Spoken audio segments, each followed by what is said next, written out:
Hello, my name is Marcus. I'm the compiler of a collection of very quotes entitled 1001 Windmills of the Mind, a collection of advanced self-help quotes taken from a philosophical, the psychoanalytic, or the psychoanalytic perspective, which I'll go, as I understand is referred to myself as philosophical medicine or narrative medicine. This famous melody, music melody in the background, maybe we can borrow this melody for a moment here. So maybe the idea here, or the experiment here, is, or the hypothesis here is, let's read every quote, read every quote, search high and low, follow every train of thought, every path you know, climb every quote, free associate every stream, follow every hunch until you find yourself. A dream that will need all the wonder and curiosity you can give 10 minutes a day for as long as you live. Follow every quote, search high and low, follow every train of thought 10 minutes a day for as long as you live until you find your soul back into your body. You're re-embodied and you're good. You got back your Venus. Climb every quote, search high and low, follow every train of thought, every path you go, climb every quote. I'm just having a little fun here. I just by chance heard this instrumental version of the classic song from the musical. You know, we don't have any songs on our soundtrack for musicals. So this might be the first one here from some orchestra. Mary, oh, I forgot the name of it again. Mari Cha Orchestra or something. Um, so yeah, so this is a continuous process of lifelong learning. We're trying to figure out and now know what we couldn't back then as a child. That sort of sets it up, sets the stage, um, where our system um, can release the feelings that we couldn't have felt back then. So we can now feel we couldn't have felt, and now we're getting the Firebird comes up, and now we're free. We climbed every quote, climbed every mountain. I mean, searched, searched around, try to be a detective, psychological detective, searching, existential detective. When the baby's traumatized, his soul flies away, climb every mountain, find every way to get the soul back, kind of thing. So there are various things we need to do in this journey to get back our beingness. We had it, we lost it with babyhood trauma. We want to get it back, climb every mountain, kind of thing. So one of the main core tasks is, um, well, when the baby's traumatized, he thought he was a goner. That leads to jungle slogan thinking, survival thinking, either or thinking, my greed to your greed thinking, adversarial thinking, oppositional thinking. And if you keep with that you maintain the premise of the trauma. I mean, you maintain the trauma when you repeat and reinforce that trauma. You're reinforcing the trauma with those jungle slogans. So you want to upgrade from either or thinking to both and thinking. If you get to both and thinking, that's a huge step. In the Maiden King fairy tale, the Baba Yaga said, "All right, sir, you want to heal, do you? Well, show me some sign that you're willing to climb every mountain to find the third side of the coin. Are you willing, sir, to climb every mountain? Are you willing to climb every search high and low, to follow every train of thought, every path you know? Are you willing to free associate? Um, are you willing to wonder and be curious to find the third side of the coin? The third side of the coin, the golden mean, the middle way. It's not either or. Either or preserves the premise of the trauma with the mother, and it's all about survival. You, the soul flew away because of that. So if you maintain the premise of that trauma, you're always keeping the soul away. To get the soul back, you got to um, the source point is you got to get your mother's story, your father's story, the family of origin story, the true story. That's called honoring the situation, where you know the true story. Find out about birth order. Find out what kind of humor they have, what kind of personality they have. Maybe the mother was impaired. Maybe she didn't have the structure to love. She didn't have the sense of beingness to be able to love her baby. So she was repeating blindly what happened to her. So you got to kind of get the story that the mother maybe couldn't love the baby because she was impaired, and she didn't have the ability to love because she never got enough love for herself to begin with. Climb every mountain, piece together the story, um, um, where you can find the third side of the coin. The mother was impaired. She couldn't love. She would have, she could have, despite the fact that she couldn't, she still managed a little bit. Find some kind of broader appreciation that she's crying for love, but she can't love. She's trying to love. She's in pain. She's crying for love. She tries to love. A little bit loves. Can't. It's a broader kind of homotraumacus. She's a traumatized woman who was born to love, but she can't because she's in pain. Can you get that both and kind of perspective? Um, Third side of the coin. And then that Bruce Springsteen, Independence Day. He says that in the introduction to a song. Let's play that one up quickly here. Let's take it up here. Bruce, if you go to YouTube, Bruce Springsteen, Independence Day. Um, Listen to the introduction. Here it is here. Listen to the introduction Bruce Springsteen gives to one of his songs called Independence Day, sung in Toronto. Sung in Toronto, I don't know, a couple of decades ago or something. Here it is here. It begins. Fathers and sons, fathers and sons, fathers and sons. Independence Day was the first song I wrote about fathers and sons. It's the kind of song you write when you're young and you're first startled by your parents' humanity. You're shocked to realize that they had their own dreams and their own desires, their own hopes. Maybe didn't pan out exactly the way they'd have liked. And all you can see are the adult compromises that they had to make.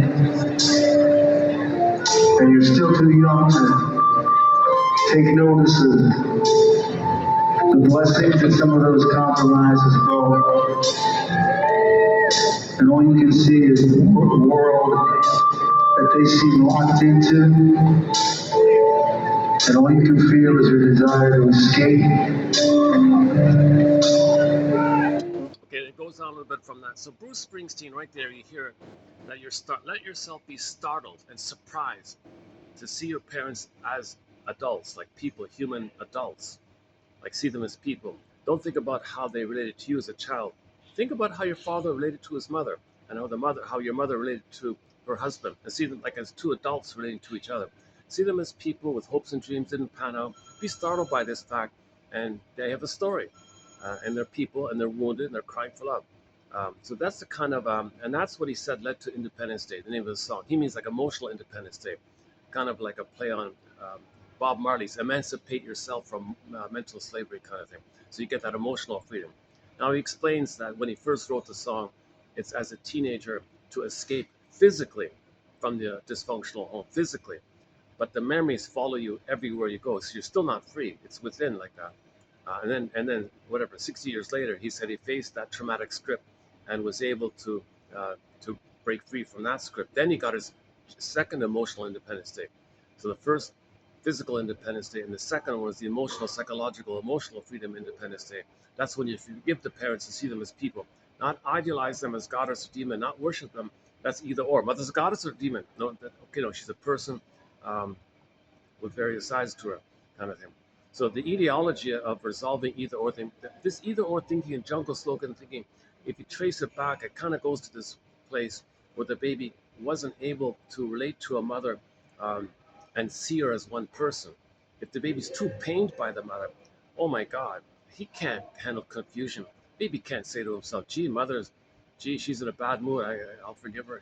No, at that time when the mother's misattuned, malattuned, using the baby, oh cunning tale, double biting the baby, gaslighting the baby, rough handling the baby, in a bad mood with the baby, doesn't want the baby maybe, or use the baby as a pawn or a bottle with her husband, whatever oh cunning tale is going on with it, whatever is going on like that, baby can't handle that. Like he just is enraged and makes a condensation image of the mother, and his rage creates a monster in his mind, a cyclops, a boar queen, so the witch Wanimi, alien, sea monster. So he's that can't be his mother in his perception. He's got to make it like that. He's got to think like that. He's relating to that. Okay, well, what? My mother's a monster who wants to eat me? Impossible. No, the mother's not that, but the baby felt like that. That image is code for how he felt with her, and that feeling that links her to her. That he thinks his mother's based on his feeling towards her because of the fusion.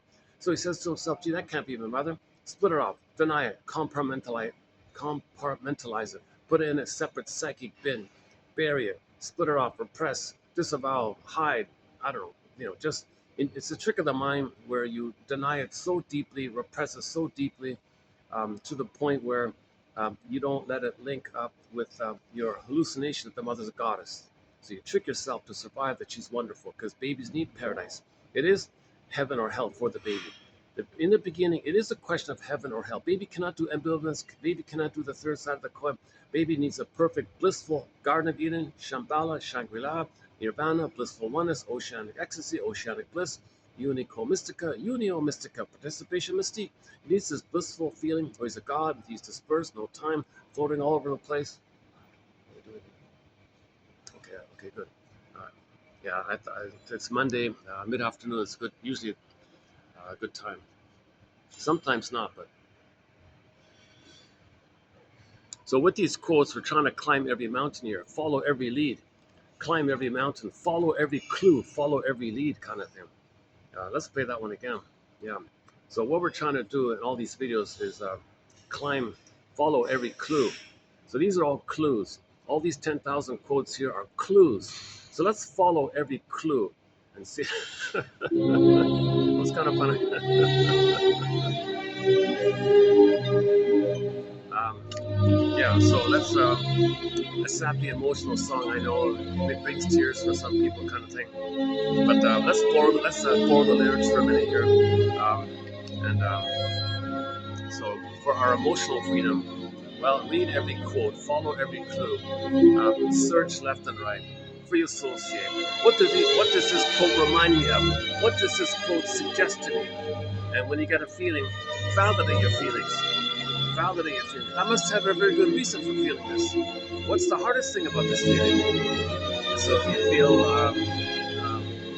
scared about a quote, well, what's the scariest thing about that quote? Go on, I validate. You must have a very good reason for feeling anxious or scared or terrified by this quote. Something's coming up. You must have a very good reason for it. What does it remind you of? What does it suggest to you?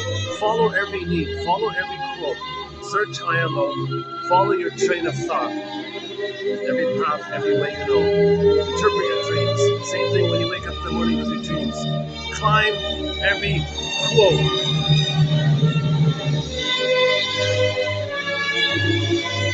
Climb every quote. Free associate every stream of conscious thought. Free associate from every thought that comes to you. Follow every hunch. Follow every feeling, emotion, sensation. Follow it. Follow it. Till you find yourself back again. You get yourself back to yourself. We had ourselves, we lost it. Go, I know now, with it, bring back, I know now what, climb every mountain and get it back. Keep doing it until it comes back. Keep searching until the firebird brings your soul back to yourself. And you reclaim, and your soul gets back into your body. We had our soul, we had our beingness, we had our embodiment, it flew away, you want to get it back. Okay, that's kind of like that's kind of the whole thing about the midlife journey, the midlife audit, the midlife examination period, the hero's journey, the second journey. Somehow at midlife, we realize the pin is in the collar. One metaphor for babyhood trauma is that when the baby's traumatized, um, his embodiment, his feeling of beingness, his ontological self, the sense of self, his emotional self, the body, feeling real, feeling alive, all that um, aliveness of the body goes flat, flat affect. So the metaphor is under the collar, kind of goes flat. The jargon is flat affect. Yeah, the sense, so flat emotions, flat feelings. Atimolexia, no feelings for your words. Alexithymia, no words for your feelings. Jesus Christ. It might even lead to a quote coming up called the as if personality, where you just pretend to have the feeling that you're supposed to have. You're so afraid to have them, you just pretend to have the feeling that you think you're supposed to have. The as if personality. It can even lead to the as if personality, as described by this Deutscher, Helen Deutsch, a long time ago. So we'll get to that quote coming up. Um, so here's another clue. Follow every quote. Here's another quote I want to follow as part of our introduction here. I just saw it last night and again this morning, briefly. Another episode of The Twilight Zone. So for the past 2 months, I think, I've been talking about the Twilight Zone episodes. A lot of great episodes from the Twilight Zone series.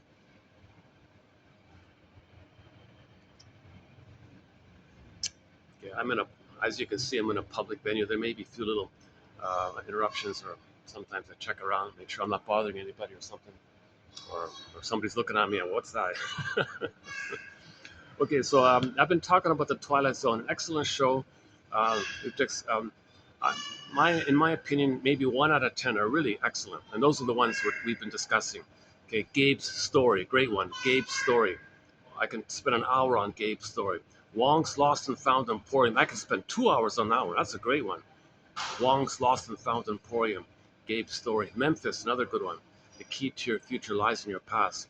So you travel in the past, address something, and your future is better. Um,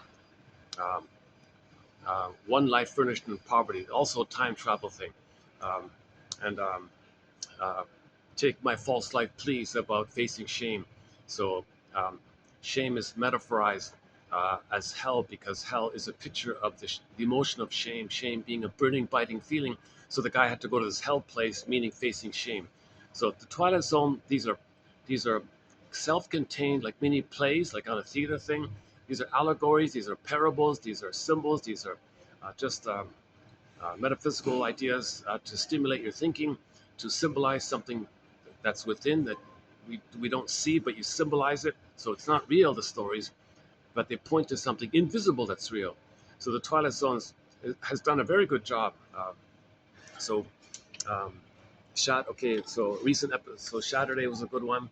The healing journey in 7 parts. The 7 parts named after the days of the week: Someday, Moan Day, Tuesday, Wound Day, Thorn Day, Free Day, Saturday. That's 7 parts. Excellent one. And then the prequel to it was Nervous Man in a $4 room, sort of like a little, like mini pre pre one to it.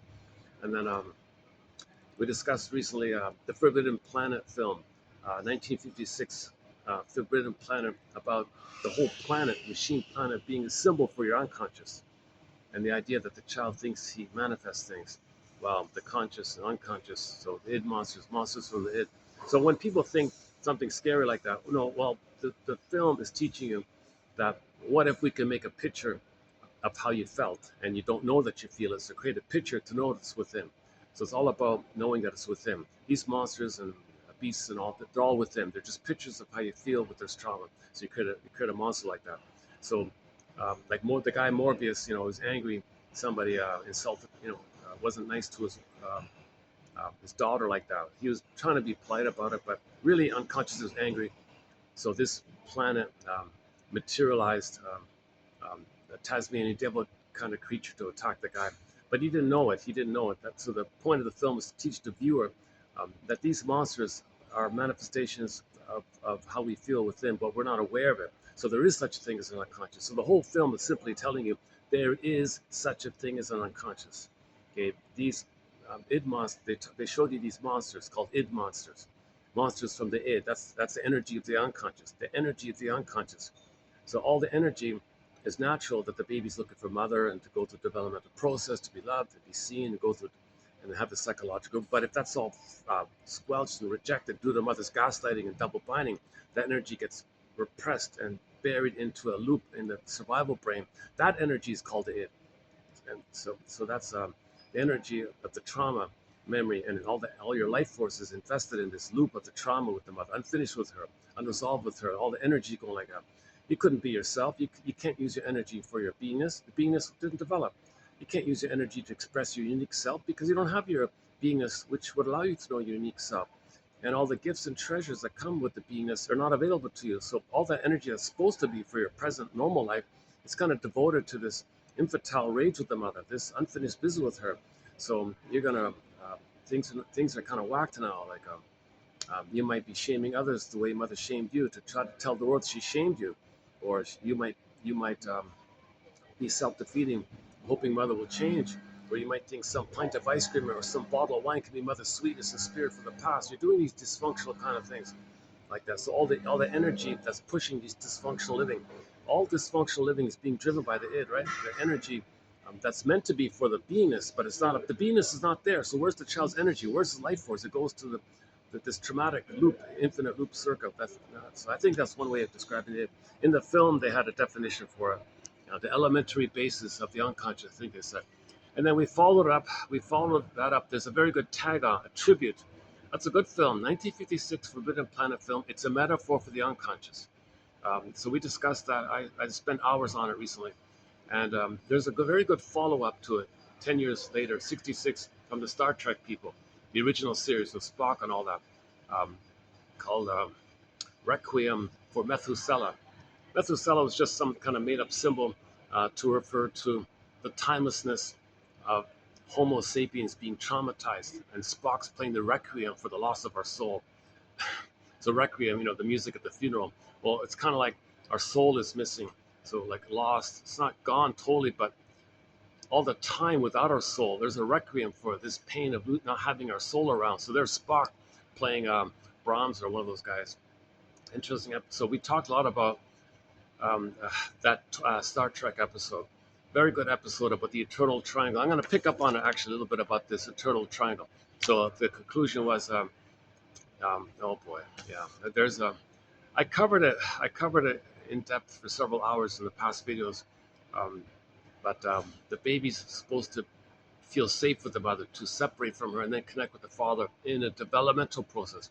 But if there's a problem with the mother, and he transfers that problem to the father, now you got this mess of the triangle, this unhealthy triangle where in order to leave the mother, the baby needs to be loved by her. But if he's hurt by her, oh my God, there's the mess. Now, how does he leave the mother? Now you're cursed with this traumatic trip, and all the energy's in there, and that's the id like that. That's why I say it's dangerous, because you have a lot of anger like that. So we'll pick up on this eternal love triangle in a minute. Um, okay, I got to get used to this setup here. Hold on. Before we do the eternal love triangle, um,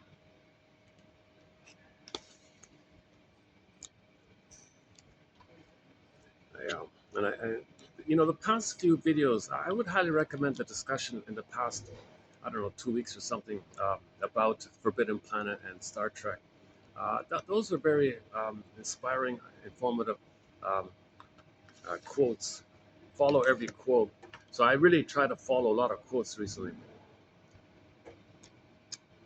Climbing every mountain, high and low. So we're even climbing to 1956 science fiction films. We're climbing high and low, quotes from all over, all times, all places, until we get back our soul. So our soul was in the body, meaning, i.e., we felt our beingness. So our beingness is missing. Okay, it's symbolized in fairy tales when Snow White's in a coffin, Rapunzel's in a tower. Okay, Miss Core gets pulled down. Okay, Echo turns to a statue. Okay, the Maiden King morphs into a swan and flies away. So our soul isn't in the body anymore. So we kind of feel flat, and we go through the motions of life. And then that's the trauma. That means the limbic system takes over. So the limbic system is just jungle slogan, all about survival. So we don't really love and feel, and everything's kind of split and fragmented, making excuses to justify and cloak and hide our disturbed false hope that we don't want to know, because those beliefs and rationalizations make us unaware of the pain of losing our soul. So we're not making sense like that. So we're doing things that don't make sense, but we trick ourselves to believe it, that it's useful to get away from the pain of it, so we're not making sense. It doesn't make sense for a mother to traumatize her baby because she doesn't remember that she was traumatized. It doesn't make sense for her to traumatize her own baby in her attempt to remember that she's been traumatized. But that's what she's doing. It doesn't make sense to do it. But sort of the positive intention of understanding why she's doing it is that she doesn't remember that she was traumatized. So when we don't remember the trauma, we repeat again and again until we can finally make the inference, lead to memory. When we get the memory, we go, oh my God, cognitive memory and emotional knowing memory, and then we stop repeating. That's Mr. Freud's most famous essay, right? Memory, repeating, working through. Baby doesn't remember, so we repeat in an attempt to remember. That's sort of the positive intention of why she's shaming her baby. She's trying to remember that she had been shamed. That's sort of the positive intention. She's trying to remember, but meanwhile, the poor baby's being shamed. And then he may cross over, identify with the aggressor, called the Faustian deal, the Faustian bargain, the Faustian. So he may become like her and shame himself. So he'll have to find proxies to shame, to make him unaware that he's shaming himself. That leads to scapegoating, externalized living, blaming living. Now he's always looking for excuses to blame others to make him unaware that he's shaming himself. So he's got to shame others, hate others, so he doesn't feel and be aware that he's hating himself, because that's the deal with it. That's the Faustian bargain. You sell your soul like that because mother took away your soul, you become her who took away your soul, so you sell your soul to have a mother. It's always too painful to do this, so you find proxy to distract you that you're doing it. So there's a lot of, so we're trying to climb every mountain here. Okay, now, so that was just a little bit about the past excellent videos I thought we did, um, beginning with the Forbidden Planet quotes. So roughly about a week and a half, maybe the past 7 or 8 videos, I think, something like that. Um, Yeah, I thought those were great. I thought those were interesting discussions, centered around those two: Forbidden Planet, 1956 science fiction film, the first major, supposed to be like Wizard of Oz, supposed to be like a major kind of film like that, and then the follow-up, okay, the Star Trek one, which was a tribute to it, and they made a lot of references and tributes to that episode called Requiem for Methuselah, meaning the music of humanity's sorrow for the past 6,000 years, the music, the sad forlorn music, melancholic, sad, forlorn music of humanity's condition for the past 6,000 years.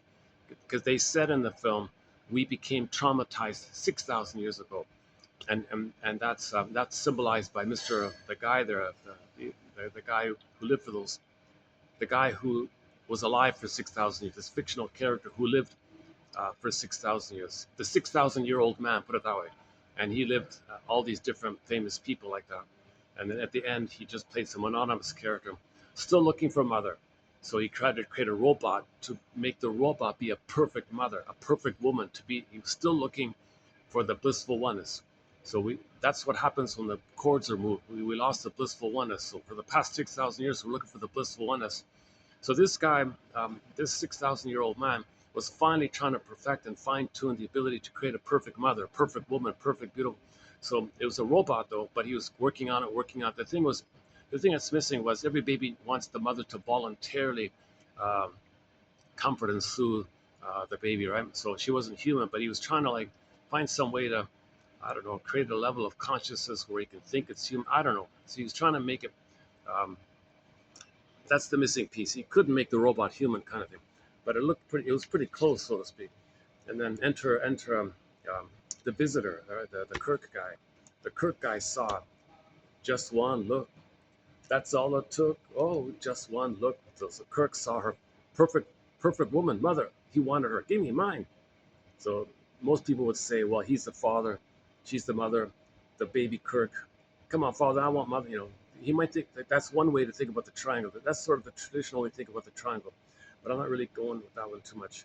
Um, but the point was the two guys want a mother intensely, and they were fighting with each other. Kirk and Methuselah, or his name was Flint at that point. They were fighting with each other. Looked kind of silly, right? Two grown men fighting over a robot woman. But that reminds me of Mother. I didn't get Mother. They both thought it could be Mother, kind of thing.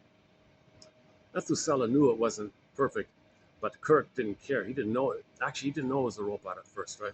So he just one look.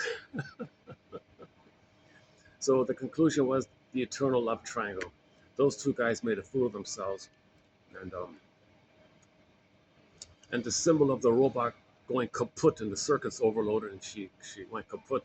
That's kind of a symbol that the soul goes kaput. The wreckage was within. So when Reina, the robot, crashes, that's the wreckage was within. Emily Dickinson, there's a great hope. Baby has a great hope. It fell. You heard no noise. The wreckage was within. Reina collapsed in that episode. Oh, cunning tale that let no witness in.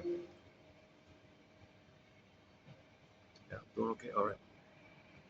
There's a group sort of to my side, like, so I just try to keep my attention like this, okay? Otherwise, it's pretty good. Not too many people around, nice and quiet. It's funny about this strange new, I'm using this new budget phone here. It has an unexpected feature to it. The audio is not very clear. It's very wavy and sometimes it's muffled. Um, it's not very, I don't like the audio system in this budget phone. But the positive feature of this phone is that it blocks background noises. If there's a conversation beside me, if there's three people there talking, you won't even hear it. You won't even notice. You won't even hear it. If someone laughs very loudly, you might like hear like a little bit, kind of thing. It's a strange thing that it blots out background noises, but I'll hear it, right? But on the playback, you won't hear it.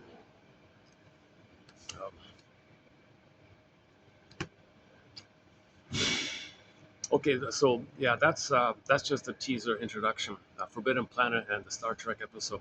Now, just as a pure coincidence, um, I just went back yesterday night to pick up on. I'm binge watching the Twilight Zone, and the next episode um, was a Twilight Zone episode featuring the actor who played Kirk, the famous Mr. Shatner, there, right? 6 years junior earlier. So a young actor, scrawny looking guy. He was sort of thin, much thinner. Um, so, anyways, there's a Twilight Zone episode I want to comment on. I want to climb every mountain here. So here's another mountain I want to climb. Oh, I gotta bring this back here. So let's climb another mountain here. Let's bring this song back here.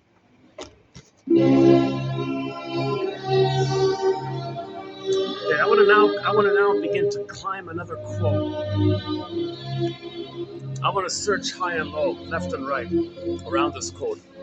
Inside, I want to unpack this quote. I want to unravel this quote. I want to be a detective, look for the clues. I want to climb this episode from the Twilight Zone entitled "Nick of Time," season 2, episode 7 of the original Twilight Zone series, 1960, I think. So let's follow every lead we can, every path we know. Let's climb every episode. Let's free associate. Let's just discuss and just brainstorm and just see what comes up, kind of thing. So let's follow any kind of hunch that comes up in the next few minutes. Let's follow any kind of hunch regarding this episode of the Twilight Zone show until we get some kind of insight, some kind of hope that we're getting closer and closer to setting up the stage for the Firebird to come back. Let's climb every rotation.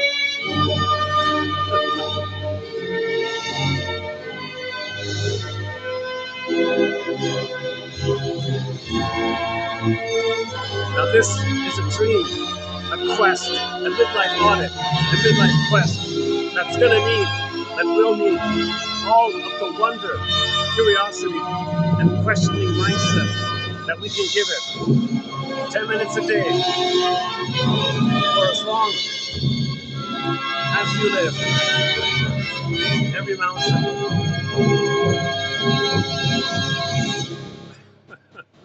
Bass drums, please. That's a pretty good instrumental, I thought. Yeah. Okay, so it's called once again. So it's called "Nick of Time." Um, so 1960 original Twilight Zone episode. William Shatner's. What a coincidence! I just talking about him in the Star Trek, and then here found him just showing up in this episode here. So it's like a 20-minute. Is that right? 20-minute. It's under half an hour, let's say, and it's a very simple kind of a budget kind of episode. Um, it's a metaphor. It's a parable. So don't take it literally, right?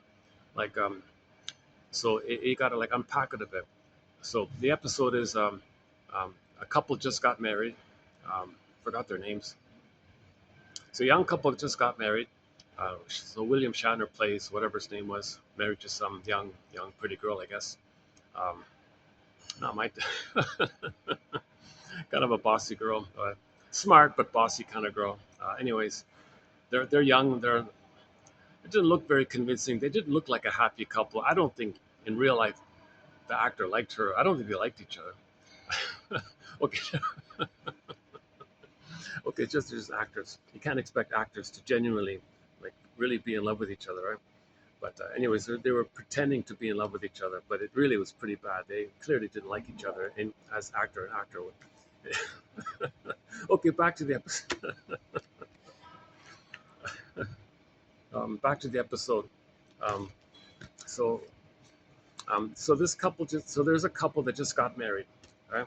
And so they hop in the car and they're traveling to um, wherever they're going. We don't even know exactly where they're going. Anyways, they're on the road. They just got married. They're in the car, and they're on the road, kind of thing. Typical Twilight Zone kind of thing. So they're on the road. The car breaks down in some small little mini town somewhere. So the car breaks down, needs a new filter, pump or something. So it takes time to fix the car. So meanwhile, they go to the little diner there, this little dive kind of diver, a dive kind of diner kind of on the main street or something. So they're okay. So let's fine. Let's have a meal or something. Um, to my surprise, when they got the water, they drank the water. Where'd you get this from? The swamp or something like? So to my surprise, even in the '60s, they were commenting on the low quality of the water. I was surprised that even at that time the water was problematic or something. That's not the point. Okay, so they're in the diner. They're in the diner. Okay, and then it turns out that there's some kind of toy on the table on the little counter there. Um, not a jukebox. Like instead of a jukebox, like those mini little jukeboxes on the table, they had like this little kind of toy, like a fortune telling toy, and it was you put in a penny, hit the lever, and it'd give you like a little message or something.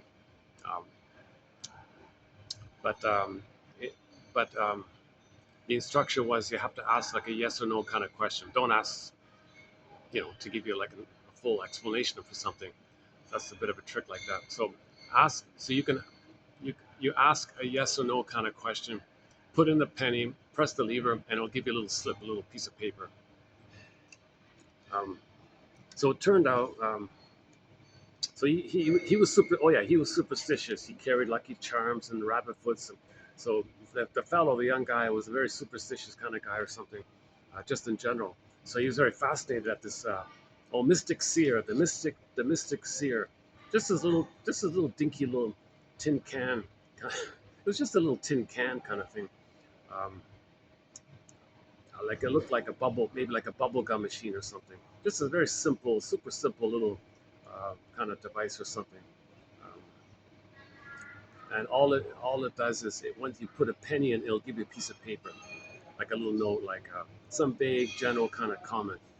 So you ask it a question, put in your penny, and it'll say, "Looks good, sounds good," or something like. It's promising. Like it'll just say some bit general kind of thing. You ask it a question, um, you know the answer to that already. Oh, okay. Try it again and ask another question. Um,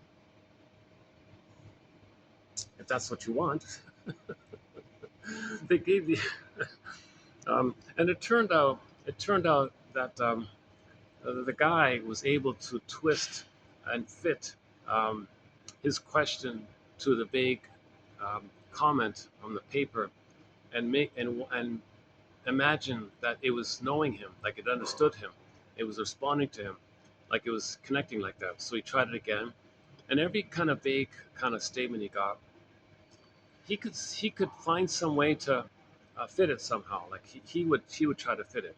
So he wanted to justify the truth of the machine, right? So he'd ask like,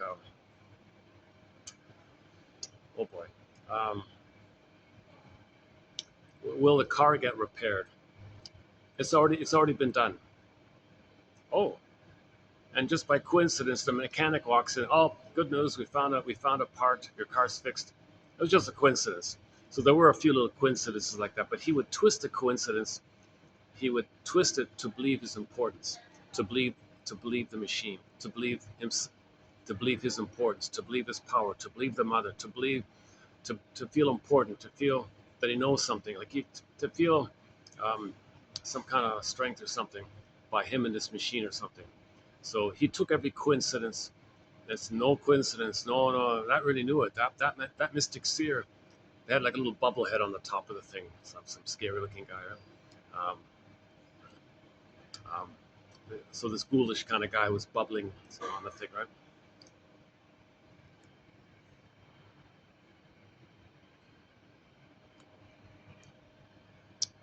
Um, okay, so when you're climbing the mountain, sometimes you gotta stumble and tie your shoes. I just had to tie my.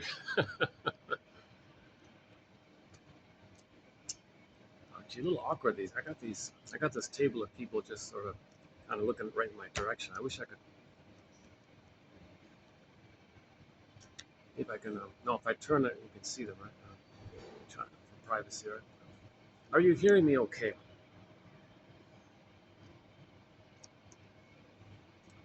I have to figure out how to hold this thing without blocking the microphone. Hopefully, you're hearing me okay. Okay, so okay, I'm leading up to it. So hang in there, hang in there.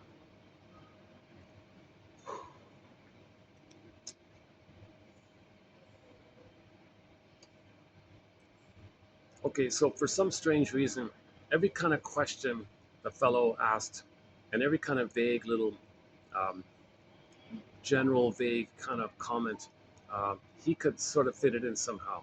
And he felt this, like he thought there was.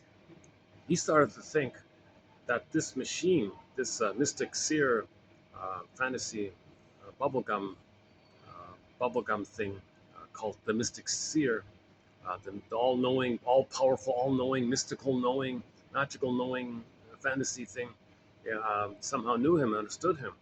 So yeah, so will I get the promotion? Um, you most certainly will. No, you already got it. Oh, you already got it. I already got it. Sure enough, another coincidence. Picked up the phone, called the boss.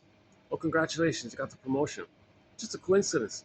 But he didn't want to see it as a coincidence. He was very tied to. Um, he must have some kind in his brain. He's very tied to the mother. I think basically um, he's got a strong tie to his mother in his brain. So he transferred that tie to the machine, the mystic seer being a stand-in for the mother, kind of thing, all-knowing, powerful mother. So in his brain, mother was all-knowing, mother knows best, mother knows everything, and so you're always trying to please her, and you have that connection there. So he was always, um, but now at the same time, mother was abusive to him. So he had a hope to get mother's response. So now enter the fusion of the idea of the slot machine. Now we imagine the mystic seer bubblegum toy as a slot machine. Put it to the penny. Give me the answer. Again, more. So he wants like mother's response. Give me again. No, more. Give more. He's getting manic. Like the wife was freaking out here. Darling, calm down here. Um, we gotta go. Let's just go. No, he was clutching. He was holding the toy. He was like grabbing it, like holding it like a teddy bear. No, it knows me. It loves me. It understands me.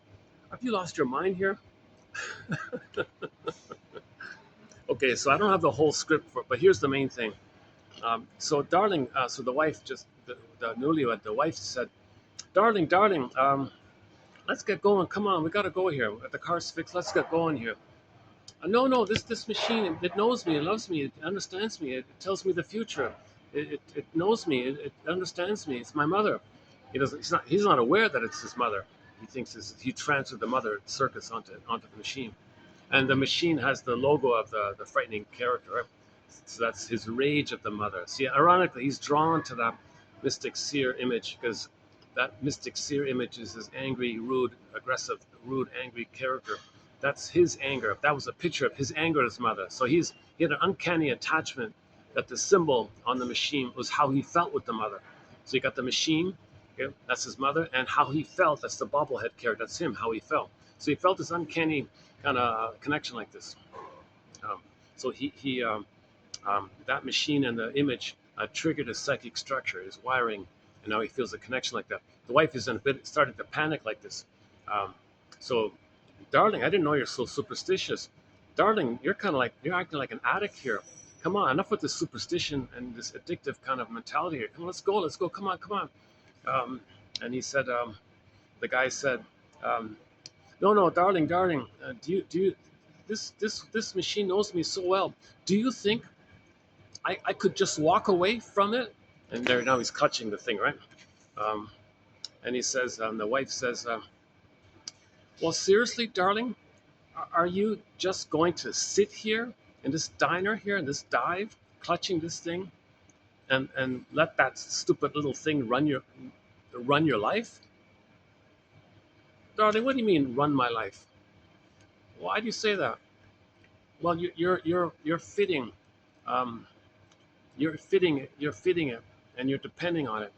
and you can't live your life because you're dependent on this thing. Something like that. He said something like that. Um, so he said, "Yeah, run my life." She said, well, isn't that what you're letting it do? Isn't that what you're letting it do? Like you're making decisions based on the reply of this machine. Before you decide something, you ask the machine for an answer to inform you. So you ask the machine, then you decided to call the boss. You ask the machine um, about this and that, and then you made this. It's kind of like it has a lot of power over you, like this. Um, darling, we just got married. You're, dear, my dear. Can I knock some? Can I hear me out here for a second? What matters, dear, is not so much about this machine. Forget about the machine. What really matters, what truly matters, she says, is whether you believe more in luck and fortune, meaning mother, luck. When they say luck, like lady luck, fortune, come on, lady luck, lady fortune, lady luck, roll the dice, lady. Do you believe in that more? Do you believe in the slot machine more? Or um, do you believe in that more than you do in yourself? Darling, she said, you have a mind. You have a mind. You have a mind. Don't destroy it trying to justify that cheap penny fortune machine to yourself. That's a good line. That line right there. So let's climb another mountain here. And let's see if we can climb a little bit of a mountain here. So this is a bit of an analytic idea. He was trying to justify this machine to himself, meaning he was loyal to his mother, trying to um, protect the mother and not leave her and stay connected to her and not be free for himself, not use his mind for his life. So he was always twisting the little pieces of paper to his questions to justify and say, see, it's right. Mother knows best. Mother knows best. What are you doing here? You're still in that kind of mother complex mode here. Um, you got to break free from this thing. Emancipate yourself from this tyranny, like tyranny of the mind. Rod Sterling called it the tyranny of the mind later on, or something. Tyranny of something. The hopeless dread. He called it the hopeless dread. That this machine is a hopeless dread. You're always at the machine, slot machine, hopeless dread. He called it. He borrowed that from a famous shrink in the '50s, Mr. Mitchell or something, or Sullivan, one of those guys. I forgot. I'm not too familiar with the interpersonal guy. Something about the hopeless dread. That's his phrase. That's pretty clear that he's analytically minded, the scriptwriter of this episode.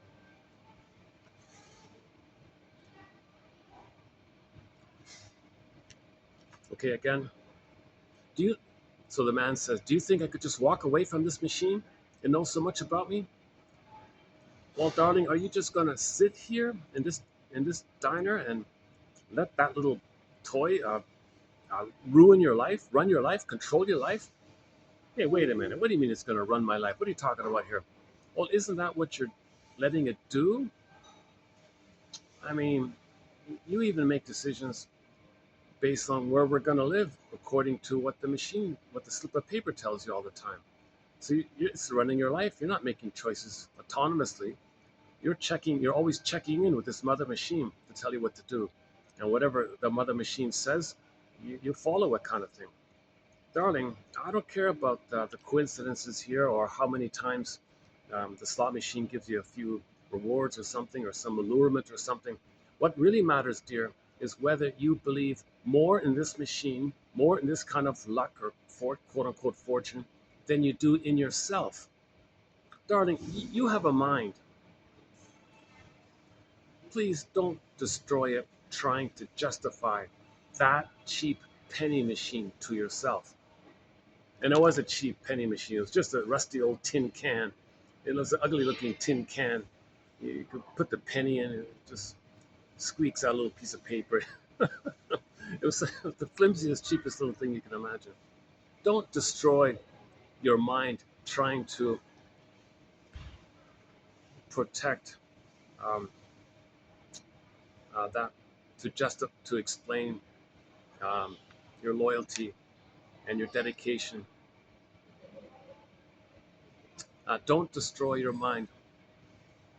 You have a mind. Don't destroy it trying to justify, legitimize. Don't destroy yourself trying to legitimize this penny machine to yourself. Okay, the code is if you don't admit that your mother didn't traumatize you, you're only free, you only have emotional freedom when you can admit that your mother didn't love you. Okay, now, asterisk here. Okay, we mean it from the baby's perspective of when his needs didn't get met. When the baby's needs didn't get met and he thought his mother was a monster trying to hurt him. We mean it from that point of view. From that point of view, the needs didn't get met, so that's synonymous with he wasn't loved. So the mother didn't love the baby. From the baby's perspective, the mother probably thought it, but you want to protect it. No, she loved me. See that you're doing it. You're doing what the thing is talking about. No, no, she loved me. I forgive her. She loved me. No, she didn't. She didn't love you. Many mothers don't, meaning they can't love the baby. They don't have the psychic structure to love. They're impaired.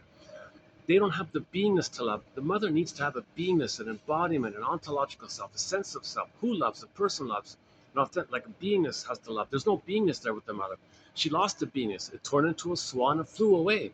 The mother's first got to get back to beingness, then she can love. If the beingness is flown away, she can't love the baby. When the baby comes on the scene, she just casts the role into her. Okay? She plays the shaming mother in the Faustian bargain, shames her own baby the way she had been shamed. Now, the mother is angry at the mother, so as she's shaming the baby, thinking the baby's her, she flip flops, hocus pocus, at the same time on another level in the timelessness. She thinks the baby she's shaming is her mother hurting her. Now she hates it and she's angry at the baby, thinking the baby's the mother. So first the baby is hurt, then flip, the baby's her mother. So when the baby's her, she plays the grandmother, shaming her, which the baby's playing. Then flip flop, the mother plays herself and flies the dangerous mother, the hurtful mother, onto the baby. And now she continues her anger with her mother, and the baby's going to be seen as her mother who hurt her back then. Now she hates the baby, trying to control the baby. So first she shames the baby, then attacks and controls the baby. So Jesus Christ, right? So a mother doing this doesn't have the ability to love. She doesn't have the beingness to love. If she doesn't have the beingness to love, she's going back in the survival battle of repeating the original thing in her mind.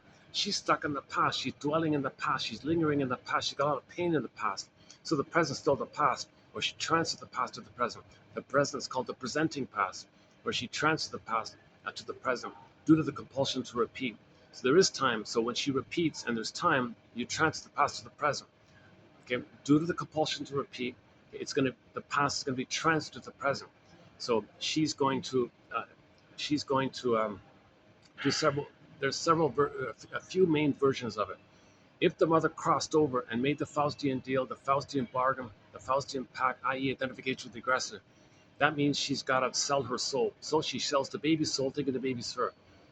Then flip flop, she plays herself angry at her mother for doing all this. So the baby's not being loved by this. At the same time, on another level, the mother has the hope that the baby can feed her and love her and soothe her and give her supply, and she wants to parentify the baby. It's no baby's job to do this. No baby can do this. But the mother's expecting this. She's demanding this. Come on, baby. You be the missing good mother. I never got a good mother. You be the good mother. Mother's right. It's my right to do this. So you do this too. Poor baby's overwhelmed with all this trauma. This is relational trauma, interpersonal trauma, betrayal trauma, attachment trauma. Okay, and this is layered on top of the birth trauma that probably took place when the cords were moved as well. So the baby's not being, the mother doesn't have the ability to love. She's stuck with this. Okay, so into the Greenberg quote, the shrink said to the guy, "You have trouble living in the present, so you linger in the past, you dwell in the past because you feel like you never really lived it, i.e., unresolved, timeless, unresolved pain, unresolved infinite timeless loop, seared in infinite loop of the survival brain, which does not know time, and you're stuck there. So because of that pain, you recreate that scene in the present because of the pain you're in. You're in that pain. The pain makes you see the present as the past. The present's a new addition to the past. The present's still the past. And in the present, you're just going to use the present in a mirage-like way. You don't care about the detail. Yes, your ego can recognize materially what things are. You're not psychotic like that, but you're going to use the present in a covert psychotic agenda to um, covertly, emotionally, psychologically, um, continue this battle with the mother, continue this conflict with the mother. Come on, mother, you didn't meet my needs. Um, okay. So in the present, um, that's transferred into the present with others in the present. So she might use a proxy to stand for her. So the proxies, she'll see the proxy as her wanting something. She plays the mother saying no. So mother said no to her. She's a no mother. Finds someone to play her. She says no to them. And then flip flop hates them because that person, that one she just shamed, suddenly poof is her mother. Now she hates that person. So very traumatized people hate the ones they hurt, kind of thing. So that's the kind of scapegoating, externalized living, and so on. So the mother's not loving the baby. So the person at midlife, okay, to break free from this. Okay, now, okay, let's say you're stuck with this trauma bond. That can lead to what the guy was doing. I forgot his name. The, the guy, actor who played Kirk, that actor played another guy in this young guy. I don't know. I totally forgot his name. Jesus. He worked as an office manager or something. He worked as some kind of office manager. Okay. So he was still tied to this issue. So he used it with Lucky Charms and rabbit's foots, and he was very superstitious. He always had a superstitious feeling. So that's kind of code for this stuff. Um,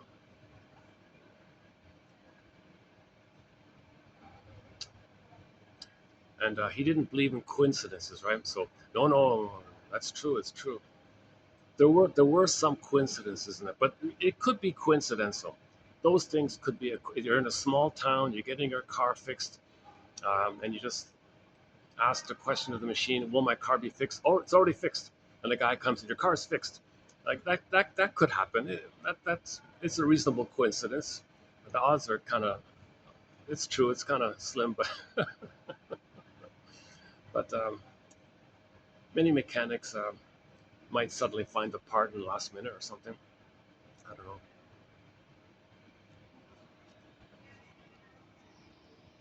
So I'm not sure how well I climbed this mountain. That's okay. Just keep climbing. Just keep trying. Just climb every mountain. You can revisit it. Um, oh, this thing turns off easily on me. I gotta keep resetting the thing.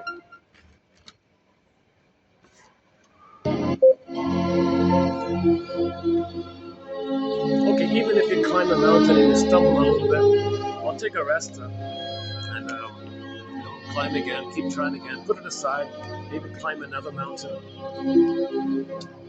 Search high and low.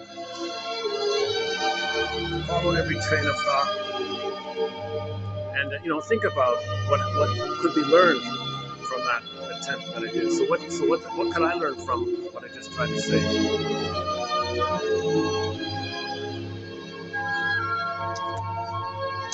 I'm pretty confident they were showing you the fusion between this traumatic script with the mother and addictive behavior. Like, I think there was a tip off to Edmund Berger with the slot machine thing. Because he was acting like it's a slot machine, puts in the penny, gets come on, give me another one, give me another one, give me. He was like a fucking believer. So when there's trauma, we engage in addictive activities. And I think that's one of the messages from the mountain.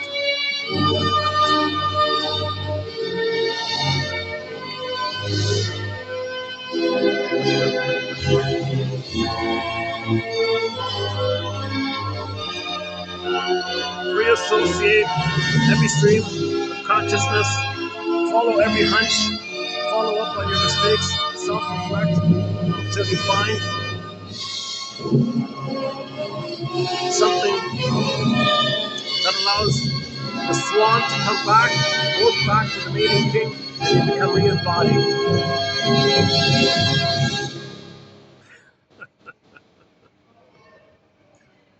Last time I was here, I played a little rock music. I thought to myself, no, no, let's if I'm gonna come here, let's play some classical or music like this, something for the environment. If I go to the Swan place, I can play rock music.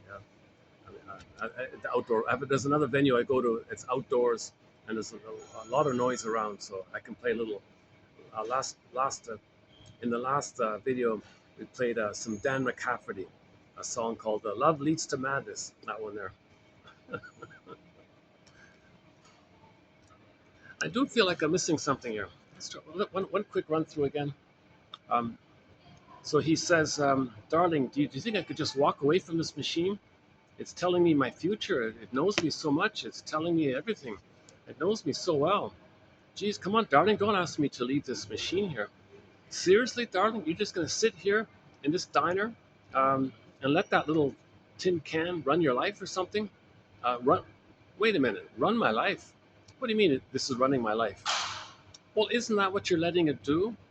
Um, you're making decisions based upon the response you get from the machine. Darling, I don't care about the coincidences and how sometimes it might work. You see, one point is one thing that she was saying was, what's confusing about this is that he engages in self-fulfilling prophecies. He's trying to be loyal to the mother and prove the mother correct.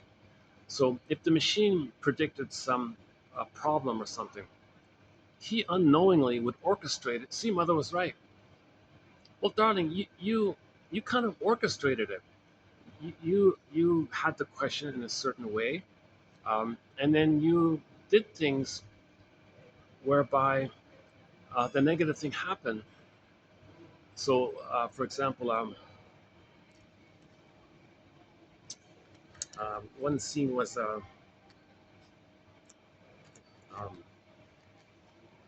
I forgot the context. One scene was so machine. Uh,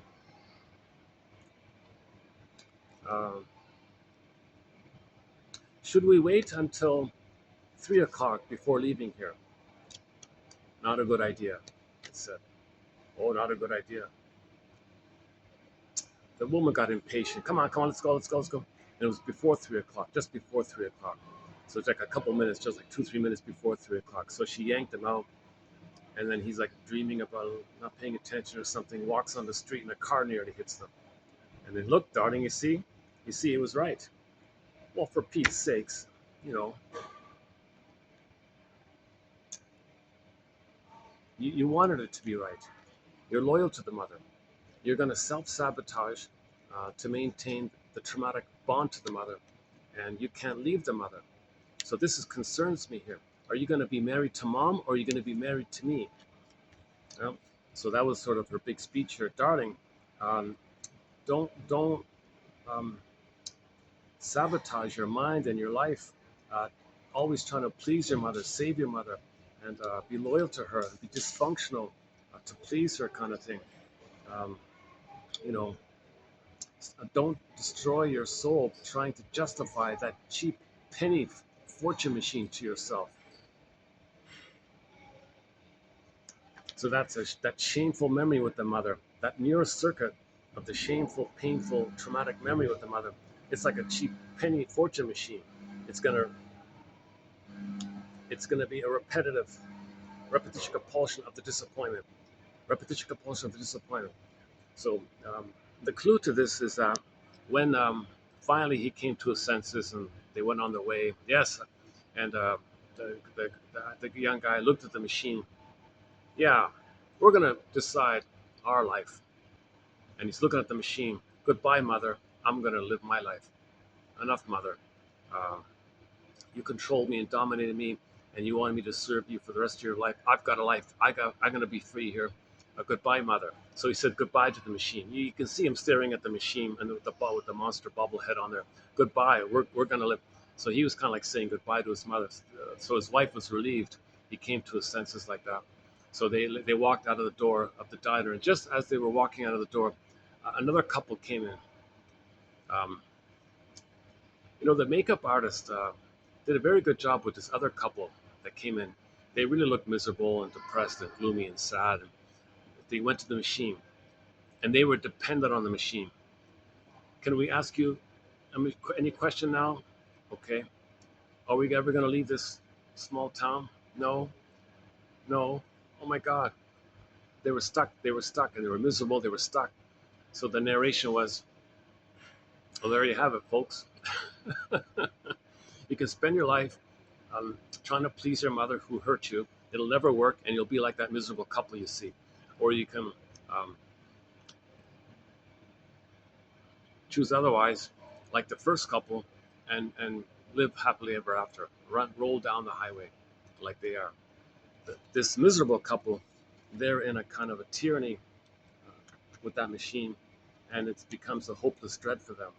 Meanwhile, the first couple, they're gonna choose their life and make decisions for themselves. They're gonna build their life, um, and not care what um, what they think their mother would have said uh, about that. So this is the issue. A lot of mothers hurt their babies, then they stay dysfunctional to please her. The code for this is the penny junk machine, the cheap penny fortune machine, the rusty tin can. Put it that, the rusty tin can that tells you vague things that you want to please.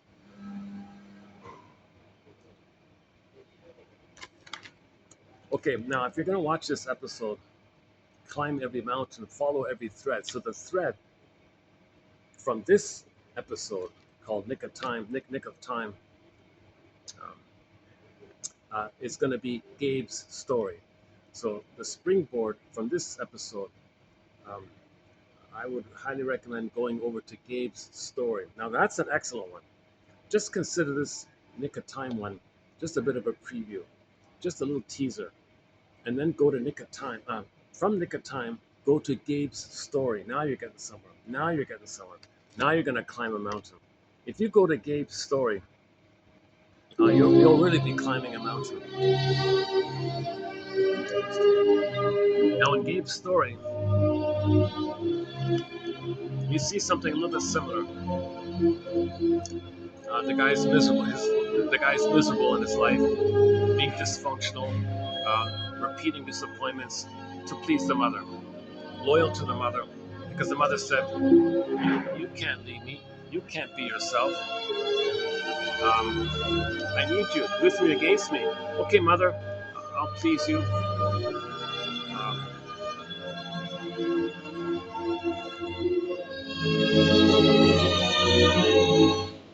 Yeah, let me make a little adjustment here. I might have to. Let's see if there's another spot I can go to. Hold on a second. Let me look for another spot. Let me try at the other end there.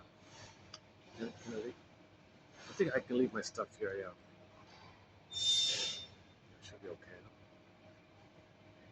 Let me see if I can find another spot here. And then we'll pick up on Gabe's story and climb another mountain.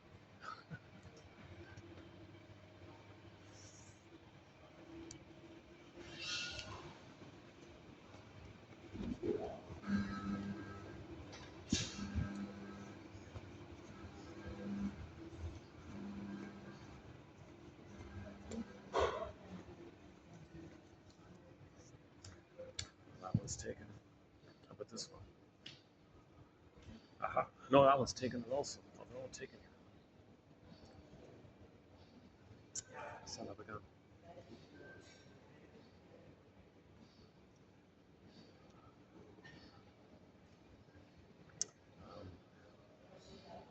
Or squeeze it. Maybe what I'll do is, okay, if I'm gonna go to the sixth floor, I'm gonna have to pack up, and can't leave my stuff there for too long. And then I'll come back after these fellows are gone. Oh, did he? Oh, he just left. Aha. Okay, okay, good, good.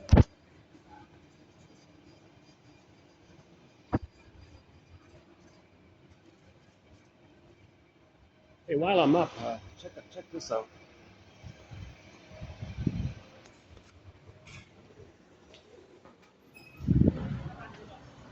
Check out the nice decorations here. These guys did a these guys did a great job with the lanterns and the cherry blossoms, eh?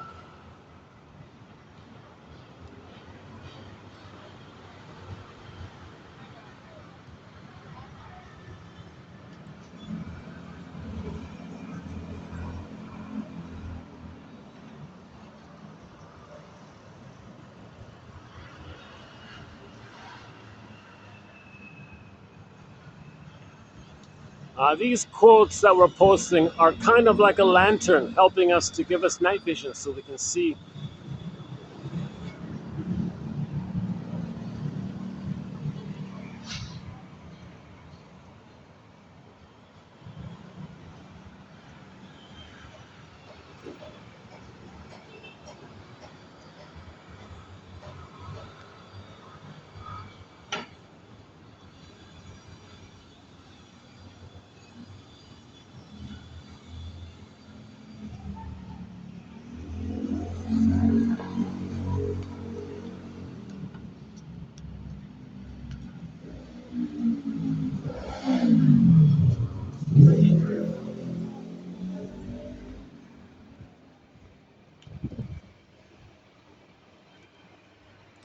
Oh, there's people here.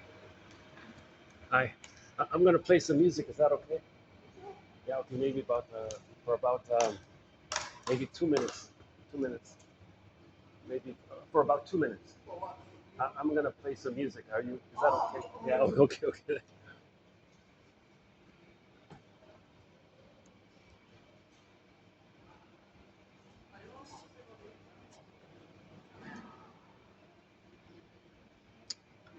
Yeah, the song is exactly 2 minutes long. 1 minute and 59 seconds. Okay, let's pick up on Gabe's story quickly. So the guy, this Gabe guy, he was dysfunctional, self-defeating behavior. He called himself Mr. Unlucky. Um, he'd be late for things. He'd forget things. He couldn't be successful. He'd sabotage his chances for happiness and success again and again and again. And the wife was getting fed up. She was on the verge of leaving. And this fellow got fed up with this stuff. And he said, "What the hell's going on here?" So it turns out he has a traumatic script. So he wants to know, what is this script? So enter the Twilight Zone. He finally meets the script writer. Hey, script writer, you're writing my life. Every day is disappointment. Stop it. I don't want this daily disappointments like that. And she said, well, I just write daily variations of your template. Template? You've got a template. You've got a traumatic template. Well, okay, well, who's responsible for this template? They got to talk to my boss. And so there was a voice representing the template. And Gabe was saying, look, you're functioning like a puppet master to me, and I'm a puppet to you.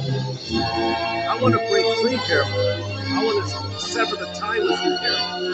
So I'm cutting the strings. I'm going to live my life. And the template said, well, that's all you know. That's all you know. You never got enough love to be yourself. If you separate from this, it's going to be a hard journey. He said, fine, I'll make mistakes, but they'll be my mistakes. And I'll climb new mountains.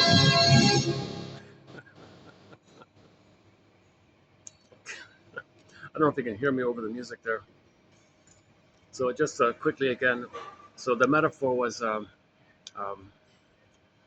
there's an invisible kind of they created some kind of a picture of the unconscious. So they created some invisible city, kind of an invisible magical place kind of thing. And so first Gabe bumped into the jumpsuit guy. He's the guy that personifies the energy that makes all his disappointments. Then he said to him, "Yeah, what's going on here? Tell me why are you making me fail here? Why are you causing these problems for me?" Um, I don't know. The script writer orders me to do this. Well, take me to the script writer. So he takes her to the script writer. All right, script writer. Her name was Roseanne or Roxanne or something. I forgot. Come on, Roseanne, Raquel or something like that. Come on, young lady. Every day you write these miserable daily scenes for me. Well, if you want, I can tweak it a bit so it's not too miserable. Um, um, I can see what I can do like that, but they got to be miserable, right? No, no, I don't want these daily miserable disappointments, mishaps. Stop with this. Stop writing these scripts for me. Well, sorry, that's out of my pay grade here. Uh, well, who do I talk to here? Well, you got to talk to the voice um, from your brain um, associated with the traumatic imprint with your mother. That's like facing the most powerful. That's the most powerful thing here. So you got to go to my supervisor, or I'll bring me to him, or her, or whatever. So this booming voice comes on. Look, you. I want to break free from this template. Well, that's not how it works. You see, you got a template. That's all you know. Repetition, compulsion. That's the order of things. You were traumatized with your mother. You got to please her. She wants you to please her. She wants you to save her. You got to be dysfunctional to maintain that time. Well, I'm tired of this because my life is. I'm losing my life like this. Um, well, that's the template. Sorry, that's the curse you got. You were born with this curse. We record it here in this magical unconscious brain of yours. There's a neural circuit like this. Well, no, wait, enough of this. You're a puppet master. I'm the puppet. I'm cutting the strings here. It's not that easy. Um, are you sure you want to leave this template? You know, you can't. It's very scary. You won't have any link to your mother. You'll be really abandoned and on your own like that. Well, fine. I'll make mistakes, but I'll learn from them. I'm willing to live my life and make my choices for them to be my choices, not your choices. I want to make my choice and live my life, kind of thing. And fine, Kaplunk, he's free. And Roxanne said, "Oh, good luck, sir. Jump, move. Oh, good luck. Yeah, thanks. Now I have less scripts to write." um, okay, so um, okay. In conclusion, watch A Nick of Time uh, by the Twilight Zone, and then Gabe's Story, also by the Twilight Zone.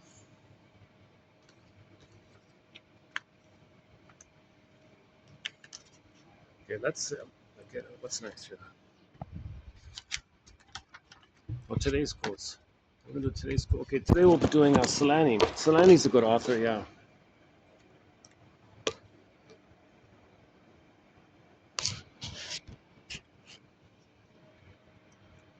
Okay, so now let's begin at 29, 40, 47. Just some solid kind of quotes. Solani has a very good book called Fairbairn's Object Relations Theory. Fairbairn championed the concept that there was no such thing as an objectless drive, and that all human motivation was geared toward making contact with needed objects. Interpretations that are made in terms of object relationships are more potent than those made in terms of drives, as they relate directly to objects past and present. Okay, so Fairbairn's sort of famous. I don't know, he's sort of the name we associate with a huge shift in psychoanalysis. Okay, life force is object seeking. That, that's kind of common sense. We've known that already. So all the baby's energy, all of his drive, all of his desire, all of his yearning, when the baby comes out of the uterus, he's looking, what's he doing? Is he looking for pleasure without mother? Is he looking for anything, nothing to do with mother? No, he's looking for mother. All of his energy is to find the nipple, latch on, suckle, and create the symbiosis with the mother, to create a paradise with her. He needs her to be in paradise with. He needs a mother to soothe him and comfort him and see him and recognize him and let him feel safe like that and meet his needs and have empathy for him so he can do those things for himself. If the mother's empathy for him, he has empathy for himself. Mother sees him, he can see himself. Mother soothes him, he can soothe himself. Mother's present to him, is wired in, he'll be present to himself. All of his life force is to have to interact with the mother. Mother functions as a symbiotic object for the baby, self-object for the baby. And so when the baby's coming out, he needs that unique, this mother-infant dual unity. There's a baby and a mother, but it's like one like that, symbiotic. The baby just doesn't come out of uterus and doesn't care about the mother. That's nonsense. He wouldn't make it without a mother. Um, so all of his energy is to find the mother. He wants a secure attachment style, and so that's the life force is object seeking. So, um, that's sort of a basic idea. So whatever your motivations, whatever's another translation, whatever you're doing in life, um, if you didn't get a loving mother, you're looking for the loving mother. Okay. Now sometimes um, before you admit you're looking for a loving mother, you want to expose the painful mother and show up the painful mother and reveal the injustice of the mother. So you tell the world what your mother did to you. Okay, so in your anger at the mother, you find proxies of you shamed them the way your mother shamed you. That's like saying, "Look, world, look at what my mother did to me. I'm exposing her. I'm showing her up. I'm revealing her. Look at the injustice. That proxy was me. I'm the mother. I'll show you what she did to me. I'll be her. They play me. I'm negative towards them. I don't, the way my mother was negative towards me. Where did I learn this world? I'm showing you. I'm exposed." So he's angry at the mother. Okay? And he won't even get to the place, really. He might not even get to the place of having hope that he can get mother's love. He's just too angry to show up the mother. He can spend his whole life in the Faustian bargain of shaming others, to show up the mother and expose the mother. The Faustian bargain, you get mother's power, but you use that power to uh, sell your soul, um, to at the same time you're expressing your anger at what your mother did to you, trying to show her up.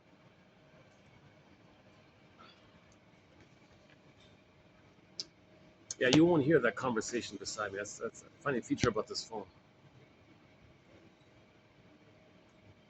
Um, so he said, if you're going to make an interpretation, some feedback, well, whatever you're doing, it's in relation to the parent. Okay, like so, for example, if a person's complaining about uh, a shoulder ache, a back pain, or something, well, Sarna would say, well, when you were a baby, you had needs with your mother. Those needs with your mother weren't met, and you were enraged at her, the person. So that's the rage turned inward, and your muscles holding it. So your muscle tension is holding the rage that you felt as a baby with your mother, and that got all the tension like that. So the hypertension of the musculature, that's the rage you constantly looping, timeless loop feel with the mother. So it's in relation to the mother like that. So interpretations include some link to the object somehow. That's just a general point. Fairbairn insisted that disorders originated from failed interpersonal experiences rather than from just some biological thing. Yeah, okay, so that's called relational trauma, interpersonal trauma, attachments, all this developmental trauma. It's a relationship trauma. So he's sort of given credit for making this a huge shift from this perverted from this confused translation of Mr. Freud. Um, he may have said that in German, but we don't know because there's a real problem with the English translation of Freud. He spoke in metaphor and simile. He was exploring, so we don't really know. That's why we don't have any quotes from the English translation of Freud. If a German speaker says Freud said such and such, fine, we'll include it here. And I think we only have one quote on the recommendation of Masters in one of our mentors. So that one's okay, about the repetition compulsion one. Otherwise, we don't have any Freud quotes. Can you believe it? No Lacan, no Jung, yeah, Adler, Coat, a lot of these big names. We don't have any of those quotes. So we're looking for practical, like Solani, people like Solani and Masterson and Karen Horney, Edmund Bergler, Rinsley, okay, Grotstein, Ogden, Althea Horner, and so on.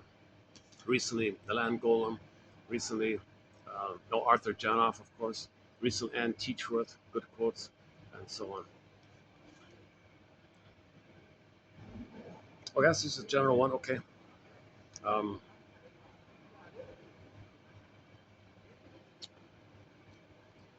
where are we here? Okay, next one then. Okay, the obstinate attachment, quote. So the obstinate attachments, that'd be like Gabe's self-defeating behavior, self-defeating. Mother conditioned the baby, like Pavlovian conditioning, classic conditioning. Look, baby, you want me? Okay, you got to be unhappy and turn to me, and just turn to me. You need something, come to me. You're gonna be autonomous. You're gonna leave me? No, I don't want you to leave me. I need you. So the deal is, you want to have a mother? You got to give up your self autonomy and be loyal to me. That's demonstrated by you not being autonomous, i.e., you being a failure, let's say. So Gabe was always quote unquote Mr. Failure, Mr. Unlucky, like that. Obstinate attachment. The obstinate attachment to bad objects could not occur. Could not occur if the individual could remember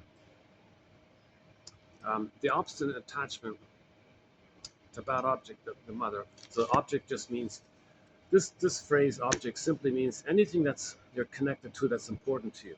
So the first object for the baby is the breast mother. Yeah, that's the first object. It's a part of the mother called the breast mother. It's not the from the baby's perspective, it's not the full mother, it's just a part of the mother called the breast mother. In general terms, whatever, okay, so that's the first object, right? Sometimes the shrinks get lazy and they call it the bad object. The obstinate attachment to bad objects could not occur if the individual could remember all the incidents of rejection, disappointment, and abuse that are split off. So the over attachment to the mother is because there's too much pain with her. The more pain with her, the more you're attached to her. It's split off, you don't know it. That's the issue. If the mother's abusive towards the baby's more attached to her. They're more fused like that. That's the fused network that those episodes mentioned earlier are kind of in reference to. That you want to break free from that. You want to emancipate yourself from that mental slavery. Play Bob Marley. Copyrighted song, I don't play it.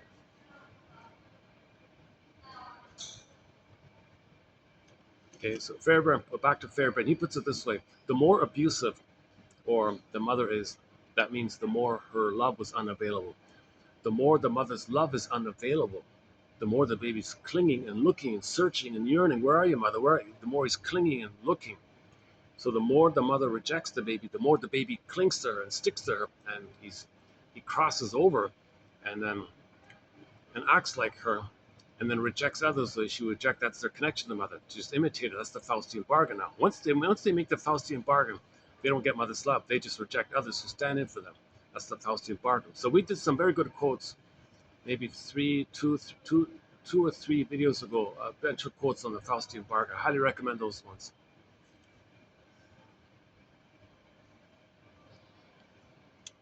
Okay. So okay now. So there's a kind of a split off, right? There's a split off.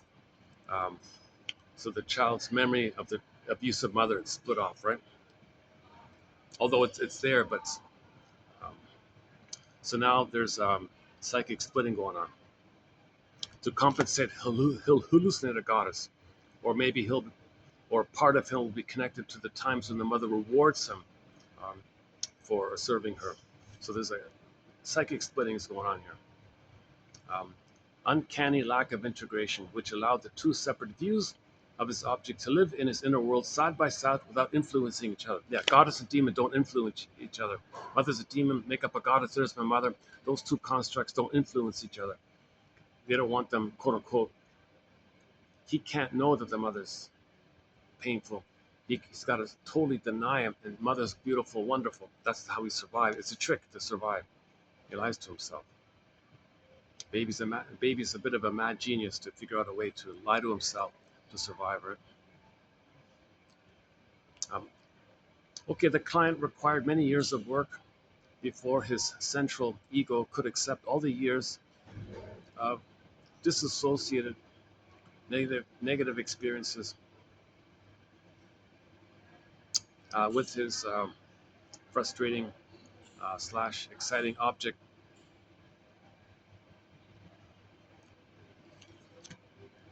So it takes time to build the ego, construct the ego, your conscious mind, your adult mind, uh, the Jane mind in the three faces of Eve. Okay, you got Eve black, Eve white. That's a splitting. Eve black, Eve white. Right? That's a splitting. Either or like that. Okay, you need the Jane mind, and then those two splits are synthesized, integrated, and disappeared, fused. Now you got a new one called the Jane mind. Okay, Robert Bly thinks the Noah's Ark one is Mr. Noah built an ark, meaning you're gonna not be sunk into the unconscious waters. Now you're on the conscious because you got a boat there, keeps you on the conscious. You don't have the boat, then you're in the unconscious with Eve black, Eve white. So if you build the ark, that's like building the Jane mind, the conscious ego. So you got to repair your ego, your central ego. The bad object is reacted to both as the only possible source of nurturance in the external world, as well as repressed memory that terrifies the individual when it emerges from the internal world. So if somebody reminds you of your mother that hurt you. You think there's a hope to get love, but you're terrified of the memory of it. Obviously, okay. The intensity of the affect. Um, and there's a lot of intensity, right? A lot of intensity, a lot of great hope and excitement, but a lot of pain and rejection involved. So if relationships are like roller coaster ups and downs, very dramatic relationships, it's sort of a little bit like this. Splitting had been unaffected by years of negative experiences with his frustrating, exciting object, and his intellect could not penetrate the obvious inconsistencies in his behavior. Okay, so he's not aware of it, right?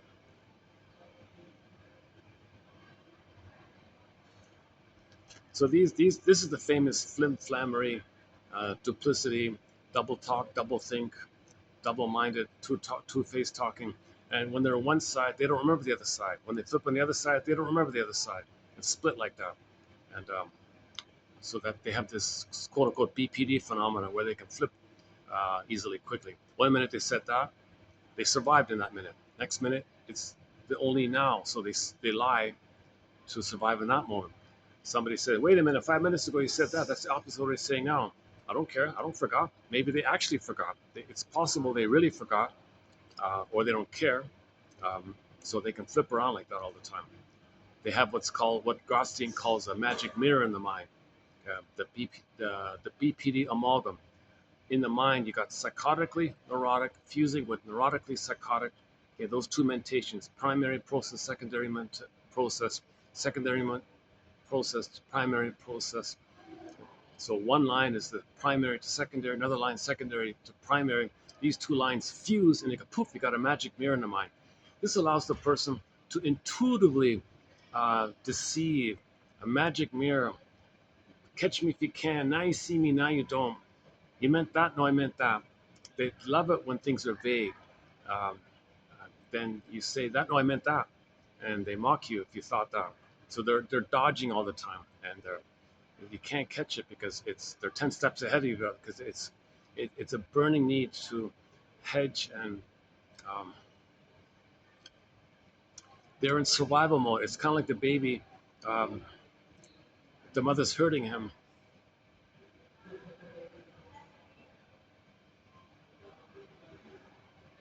The baby has a lot of survival like that, so he's got to dodge all the time. The baby hurt by the mother. Okay, uh, the memory is he's got to dodge all the time.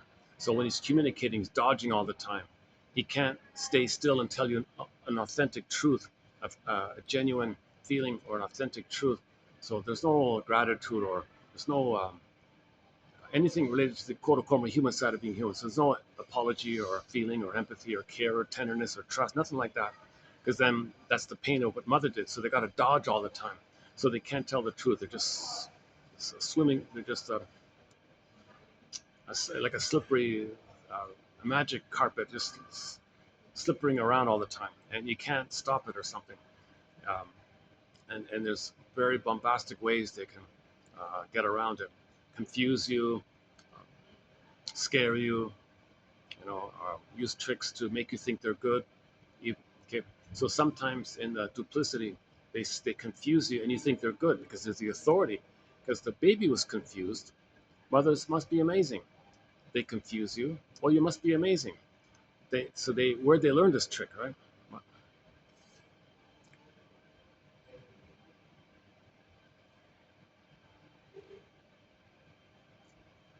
Kind of like the Eve story, right? When three faces of Eve. So when she was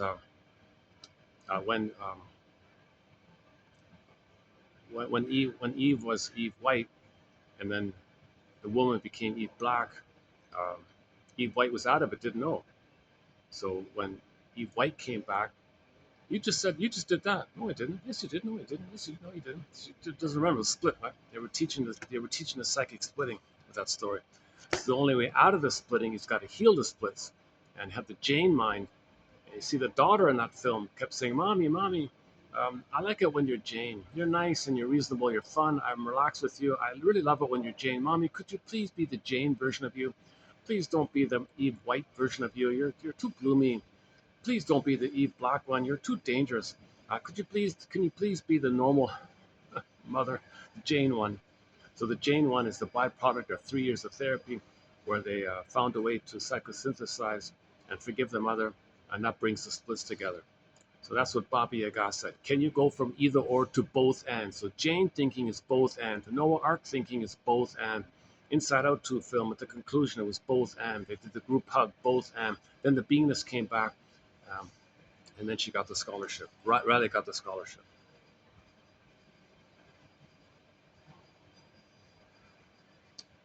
Where are we?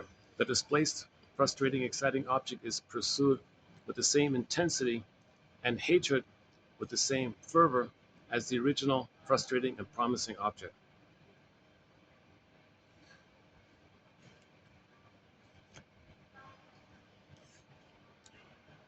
If the therapist does become overtly critical of the objects, the client will be forced to enhance the life force ego to keep pace with the antilibidinal ego. This will increase the fantasies of attachment to the exciting object, to the exciting aspect of the bad object, and make future relinquishment of this bad object more difficult. Okay, so shrinks have to be careful when they're interpreting things. Um,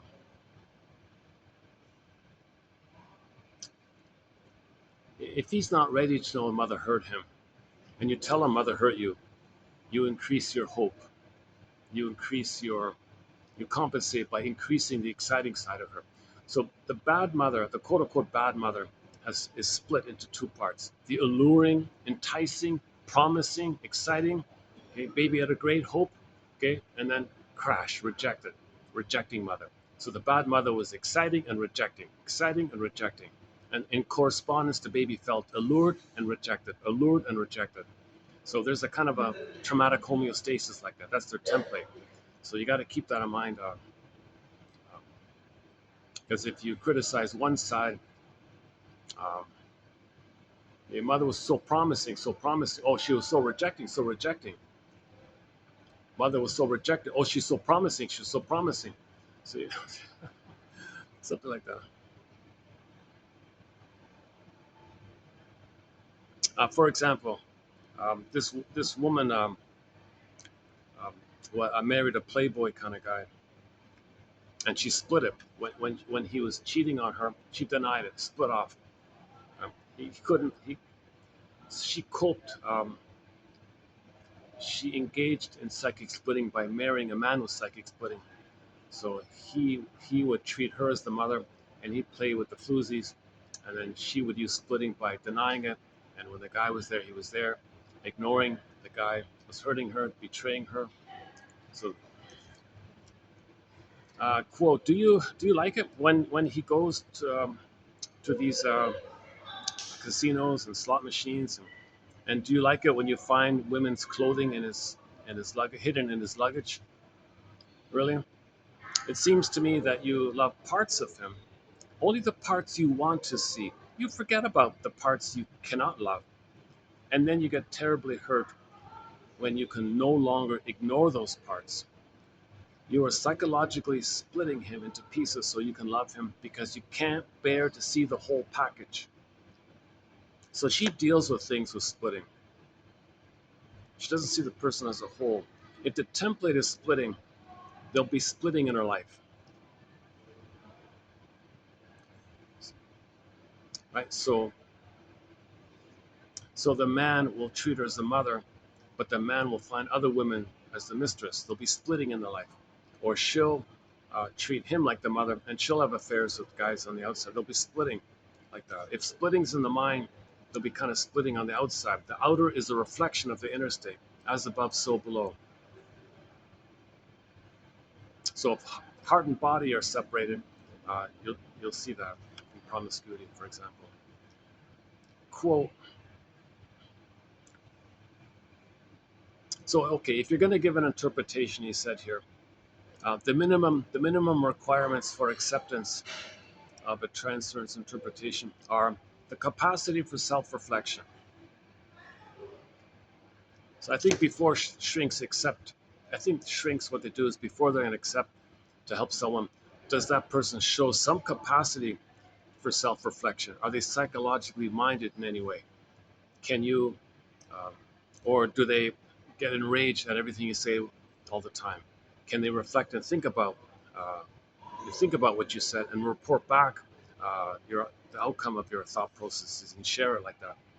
That's the minimum requirement. The minimum requirements for acceptance of an interpretation are the capacity for self-reflection and for the simultaneous perception of the therapist as a person and as a symbol. Okay, so the client get that he's going to see the shrink as somebody standing in for somebody in their past, and can they see them as a person in their own right? Or is it fully, no, I'm going to treat you really like my father or mother or me? It's a transference neurosis bordering on transference psychosis. So can they see the reality that he's a helper in the present, and don't treat him emotionally like he's your mother in the past and you're so enraged that, the dependent, for example, the BPD, okay, so the lower functioning BPD is not capable of this dual perception because their needs are experienced as overwhelming and immediate. Okay, the BPD client wants something, anything, and mere words about his or her transference relationship with a therapist are experienced as deprivation and a personal affront. So everything you say is too triggering. Like they think, um, if the therapist says something, the client reacts, "You're criticizing me just like my mother. I'm angry at you. You're not saying anything. You're depriving me just like my mother deprived me." Like they really feel it like in the past like that. They don't have some dual thought where, oh, what you did triggered my memory of the past. Let me talk about the past. Oh, what you did reminded me of the past, and I'm triggered by the past. Can I talk about that? Because you want to mourn by talking about that. So stuff comes up in the present to remind you of the past. So you talk about the past to mourn, get the firebird, and you're good. But if you don't do that, then you're in this fully dwell with the guy, and you're fully living the same thing in the past, and you have no reflection about it.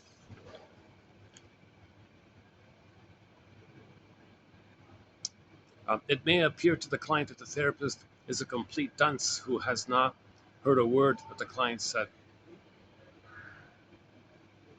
So the therapist is quiet. Oh, you're just like my father. Didn't hear a word I said. But maybe he was listening. You don't know. Okay. The client's tolerance of paradox, of the continuous interplay between past and present, unconscious and conscious, primary process and secondary process, allows for the possibility that he may use interpretation and the deprivation that it entails.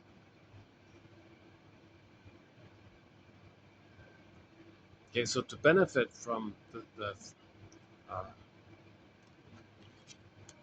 from learning the truth about your trauma, or the requirements needed to face uh, the the trauma, is um, both awareness of unconscious conscious, secondary mentation, primary mentation, past and present.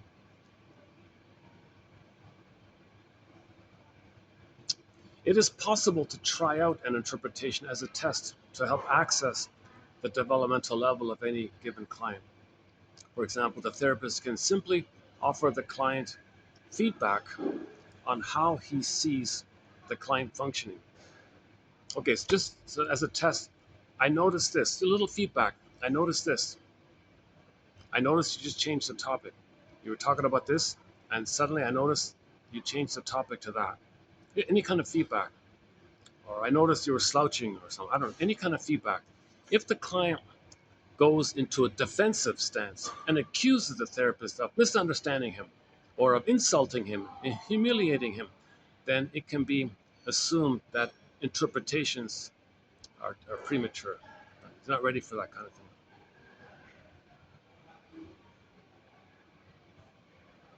Quote, your anger at me for not being available during the weekend when you were feeling alone is understandable in terms of your early experience with your mother rarely being around when you needed her. Okay, so shrink went on holiday or something. The client freaked out. The shrink said, "Yeah, your anger at me for not being available during the weekend when you were feeling alone is understandable in terms of your early experience of your mother rarely being around when you needed her." So that's like a transference interpretation, right? A transference interpretation. So the client transferred the need for a mother, um, saw the shrink as a substitute good mother that was needed. When he wasn't around, that triggered the immense abandonment feelings that she originally felt. Quote, your anger at me for not being available during the weekend when you were feeling alone is understandable. Validation, understandable. Validation. You must have a very good reason. You have a very good reason for feeling angry in terms of your early experience of your mother rarely being around when you needed her. Validation makes sense. It makes sense. The locus of pain from his. The reason I'm a little hesitant because I'm behind on the quotes. I dug up these quotes like a month ago. I haven't seen these like in a month. I'm sort of playing catch up. I've got a bit of a backlog with the quotes. I'm just slowly just catching up. Um, where are we here? The locus. That's an excuse. Huh? So there's something self-defeating about that, right? Or there's something narcissistic. Yeah, I can handle. I don't need to preview the quotes. I read it a month ago. I selected it. It must be clear. Yeah, I'll be fine.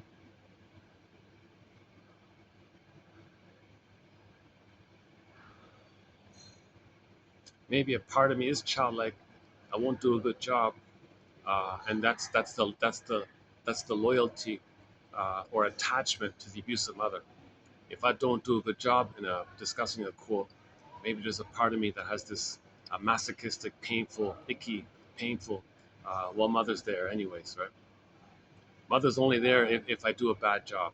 If I'm successful, oh, my mother will punish me or something. Right? He'll attack me or something. So maybe those kind of memories uh, are behind my not reviewing these quotes to do a better job. Maybe I'm unconsciously uh, returning, I'm creating a phenomenon where I set myself up to fail a little bit, to be loyal and not be alone. So if I do a bad job, I'm not alone. If I do a good job, I'm alone. Maybe like that, something like that. The locus, where are we here? The locus of pain from his inner world to the external therapist. It eventually brought him to the recognition that he was absolutely disassociated from his pain and that his pain was the motivator for his acting out. The locus of pain from his inner world to the external. Okay, so Masterson has a very good line with the clients. He says to in the books, you can see it in the books. Masterson says to the clients um, when they're all angry about when they're blaming and saying it's someone else's fault or something. Masterson says, "quote It's so painful for you to focus on yourself, and what you do to soothe yourself is to blame him or blame me. What do I got to do with it? You know, it's so painful for you to focus on yourself. So what you do to soothe yourself is to blame, fill in the blank. So it's outer focused. So your outer focus and blaming, escaping their fault. That's because it's too painful to focus on yourself. So what you do to soothe yourself,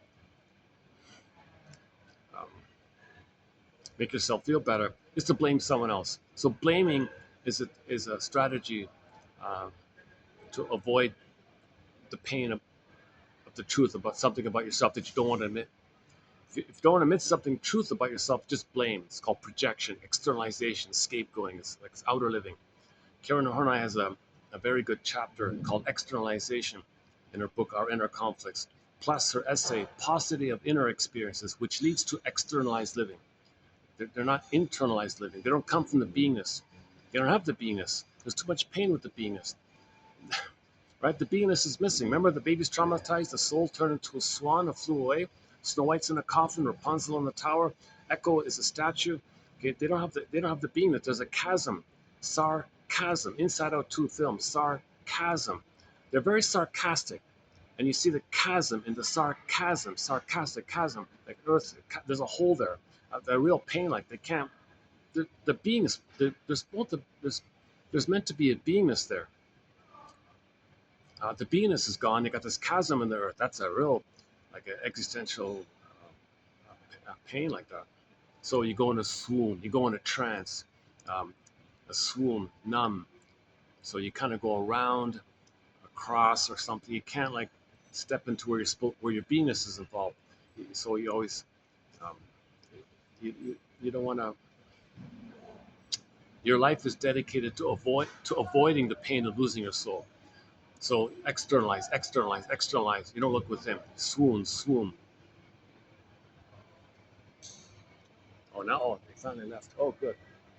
Oh, I can relax a little bit. It was a little awkward. There's a group of people just to the side there. They were like facing at me when I'm talking. Oh, this is a treat. Once in a while, once in a rare blue moon during the week in the afternoon, it's quietish like this. Let's see. What am I telling you this? 406. How's the lighting? Is lighting okay? It's funny with these phones, it's hard to get the proper lighting. Hold a second. Let me get a pillow here. One sec. Oh, what about this one? Let's get this one. Let's try another one.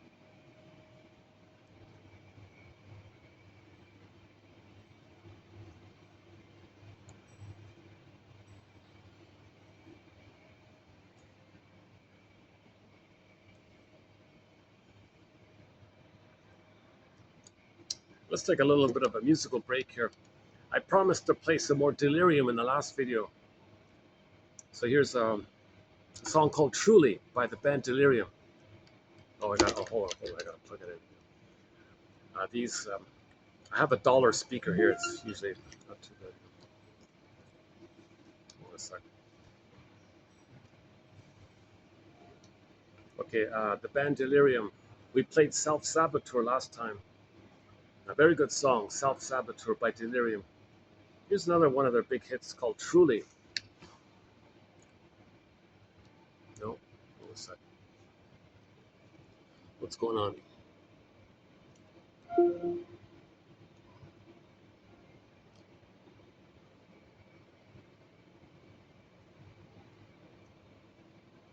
Oh, what happened here? What's going on?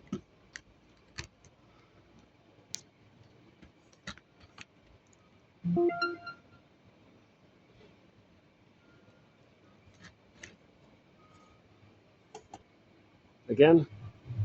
Okay, here we go. Truly by Delirium.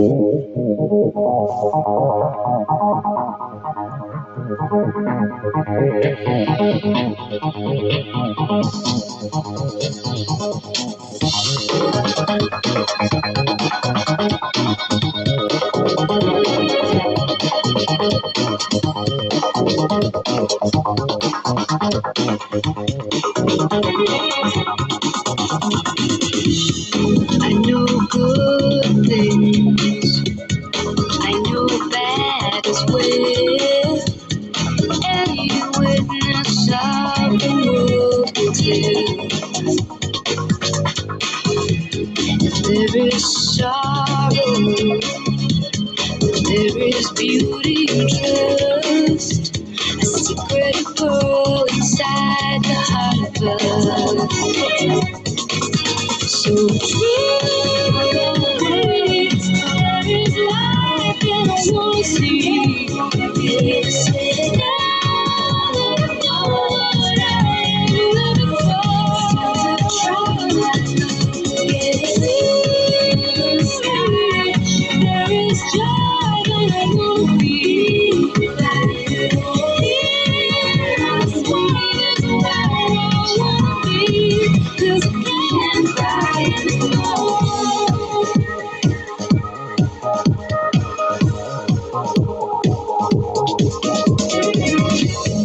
There is magic now under blood-red trees. Oh, the sky will sing mystery. We're strangers here from the day we were born. Why be afraid of freedom if it's yours? So truly, there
'Cause I can't cry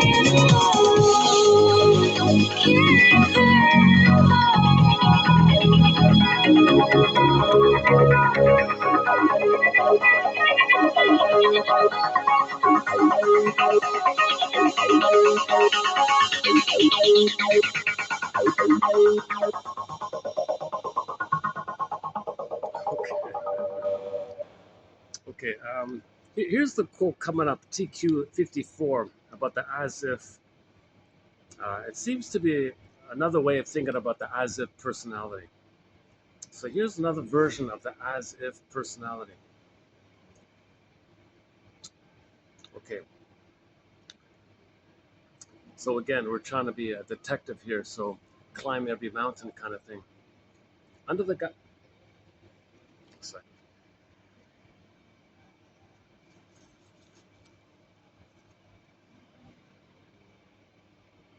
Okay. Okay. It's okay. Okay. Again, under the guise. So if the child is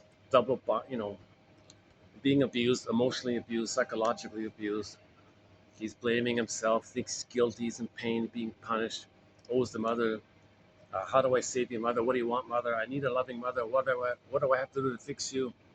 What's the child going to do like this? Under the guise of accepting blame. So the child thinks he's guilty, unconscious guilt. My fault. I couldn't save my mother. My fault. Um, I'm wrong. Children think they create everything. Everything's about them. Mother's hurting them. Something wrong with them. They're defective. They're guilty. They're shame. Their fault. Blame. Unconscious guilt. Unconscious shame. Under the guise of accepting blame, one may become, quote, an as if person. Quote, if I become successful, is, oh yeah, I think in pop culture it's called the imposter syndrome. The imposter syndrome, yeah. If, quote, if I become successful, no, it's a mistake. That's not true. Um, it's wrong. I don't deserve it. If I'm successful, something wrong. I'm a fake here. If I get a promotion, well, that's because my boss, I fooled my boss or something. If my marriage is okay now, oh no, it won't last long. No, no. You see, I'm an imposter, a phony, unquote. The dilemma is that if I am successful, my parents will be proud of me, and I don't want them to have that satisfaction. They're going to take credit. No way. No way. Okay, so firework revenge. I'll be unhappy to get back at my parents. Firework revenge, yesterday's topic.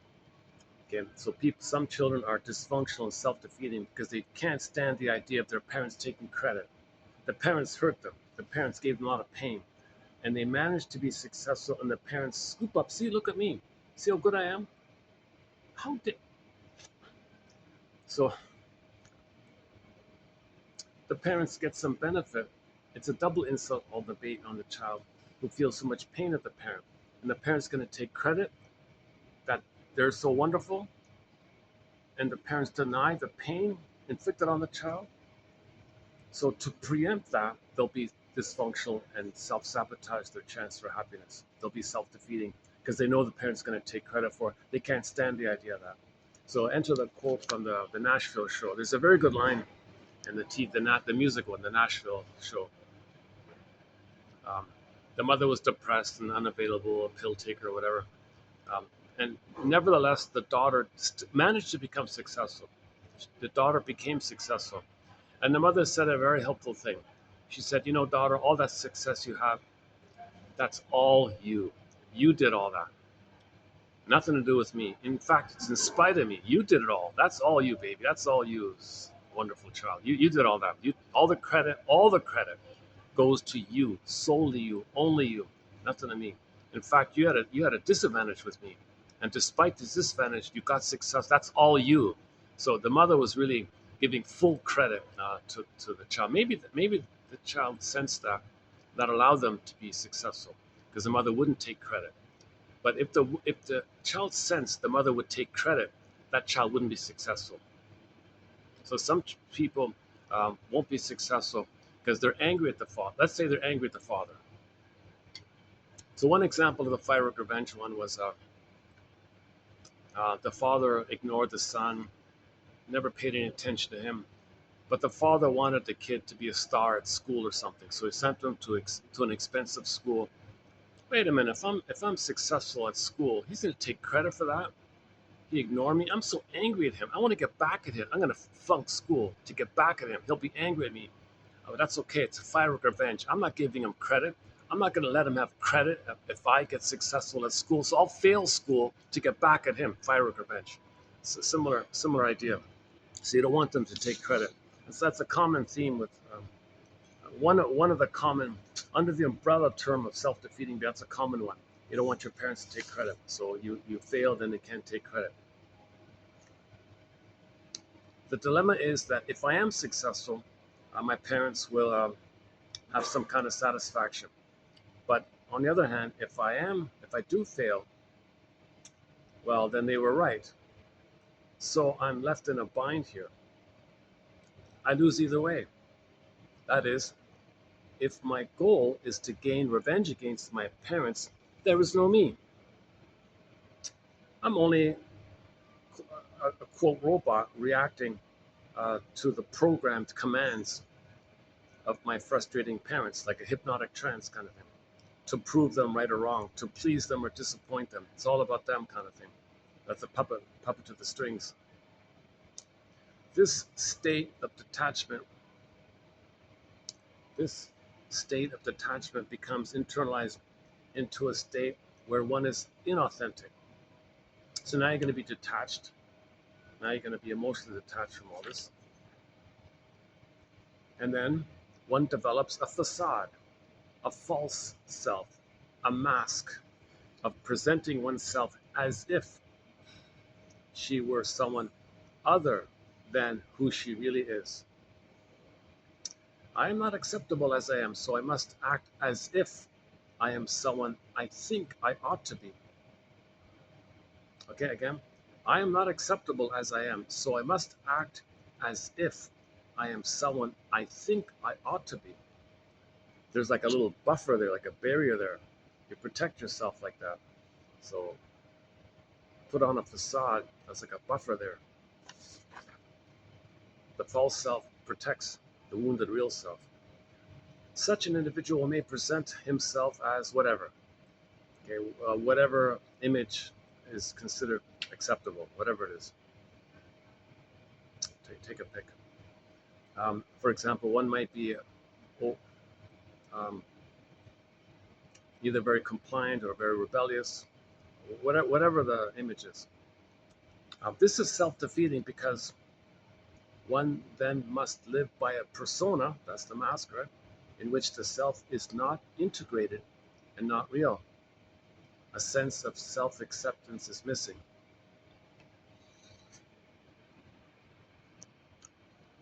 So this is the outcome of the dilemma whereby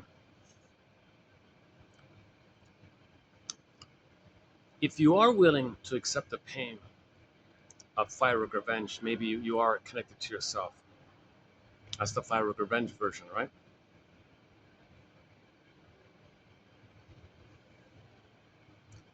But if you don't want to accept the pain of the fire of revenge, and you don't want the fire of revenge, you want to be away from both those versions.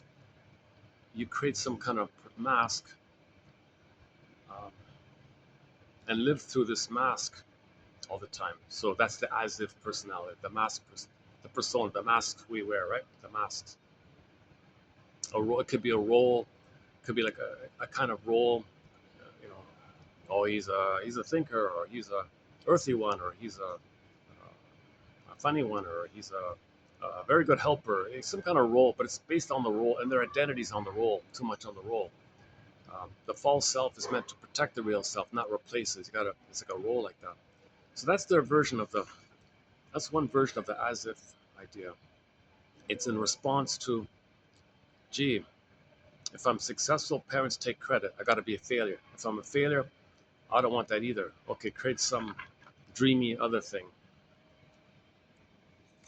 This dreamy other thing will escape me from this dilemma. So as usual, the idea is mourning. We have to mourn. It's all about mourning. Mourning is the doorway to identity and feelings. Mourning is the doorway to growing up and maturity. Mourning is the path to healing. Out of the joy of which you praise 100 tears away. So mourning brings your identity. Like who mourns? I mourn. There needs to be an I there to mourn. So the sadness can help bring the I, and getting the I lets you feel sad. They're kind of linked like that. So if you can mourn, you get your beingness. If you can't mourn, you don't have your beingness. If you don't have your beingness, you can't mourn. That's complicated grief, aggravated grief, the derailment of the grief process, pathological nostalgia, melancholia. It leads to externalized living, manic defense living, addictive kind of things. Um, and then often people become curmudgeons and steady, bitter curmudgeons late in life. But if you face the truth of the loving mother that should have been there and didn't get it, that can bring the beingness, because there's got to be a beingness to admit the sadness. So it's a both and. You want to both get your identity and um, understand what would bring the feelings, which brings the identity, and the identity can hold the feelings. I feel that it's all about mourning. Good morning, mourning. Morning with a U. Oh, and you get your U. Oh my God! If your morning has a U in it, you're good, right?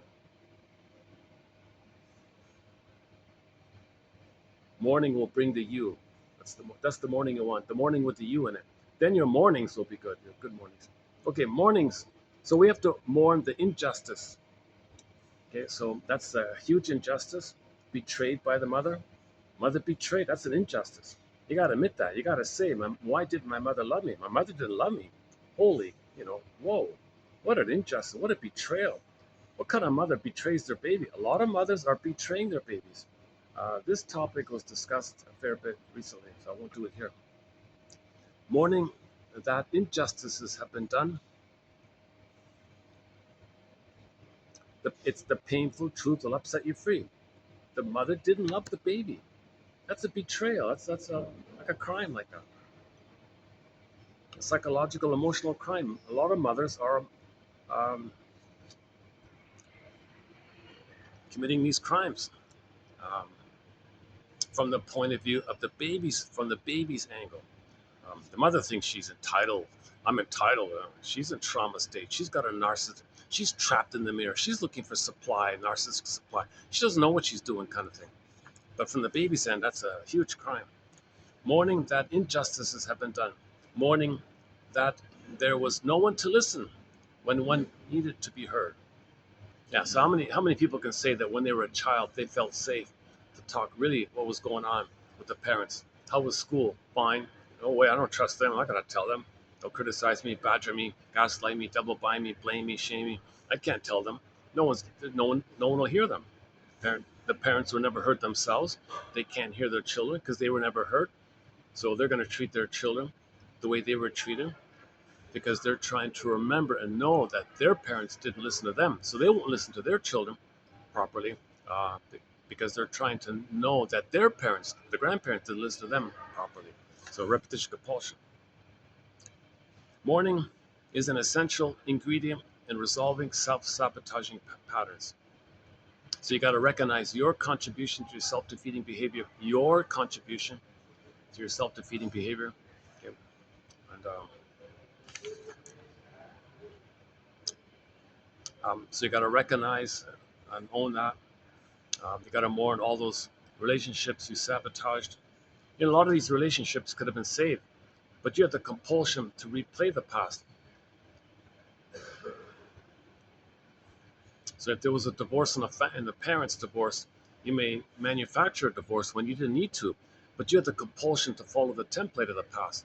You could have saved the marriage if you were aware, but if you're not aware, you have the compulsion to recreate. So you're sabotaging possible um, happy relationships to be loyal to the template, the script.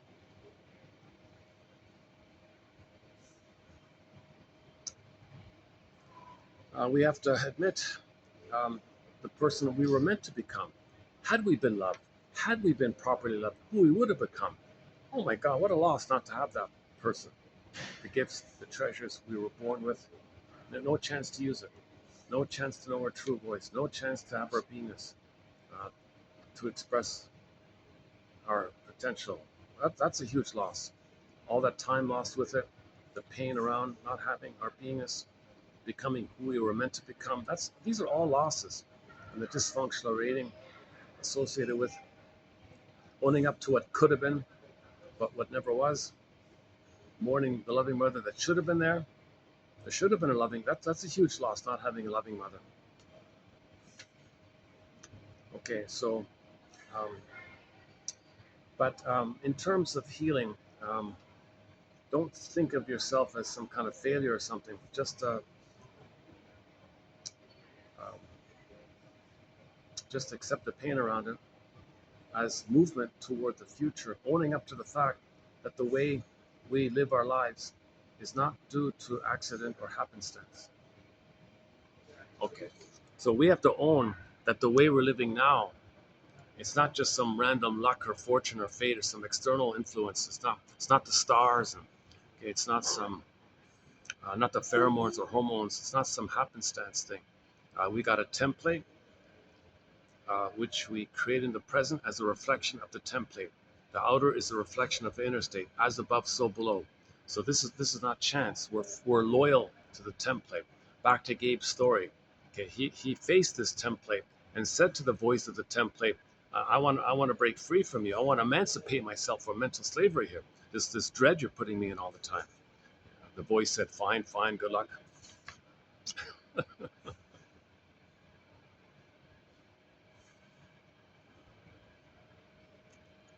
Oh, this is a very rare treat to find this venue quiet like this. This just just a couple of people at the other end. Yeah. Wow, that's great. Let's play another. I have another Delirium song. Um, I haven't played this one in years. It's called Fall. A song called simply called Fallen or something.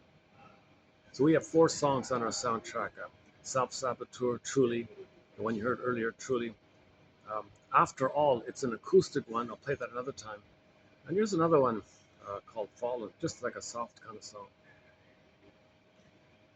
Typical, like I Miss You kind of song or something. Get this back up in a sec.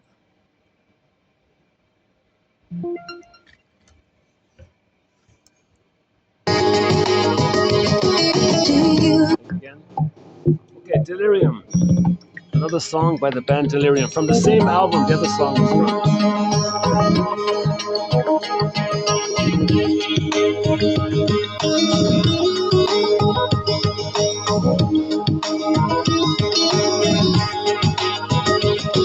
Do you remember me? I'm just a shadow now. This is where I used to be, right here beside you. Sometimes I call your name high on a summer breeze. What I would give to feel the sunlight on my face. What I would give to be lost in your embrace. I'm falling from a distant star. Come on, come back because of love. I'm caught between two different worlds. I love for one more night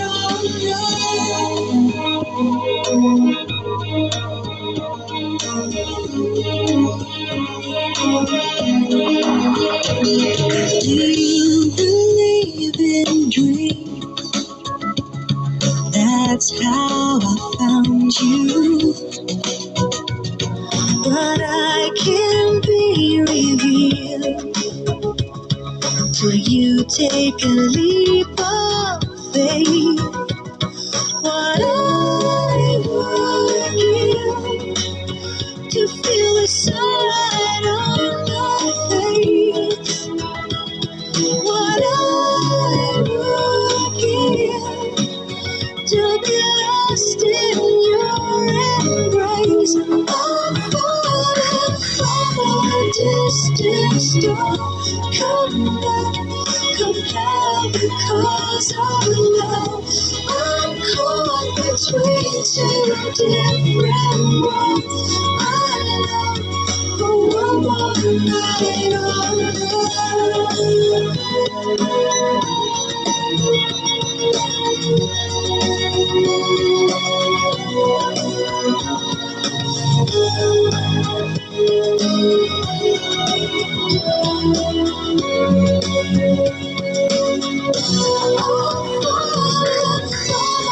distant star. Come back, compelled because of love. I'm caught between two different worlds. I long for one more night of love. I'm falling from a distant star. Come back, compelled because of love. I'm caught between two different worlds. I long for one more night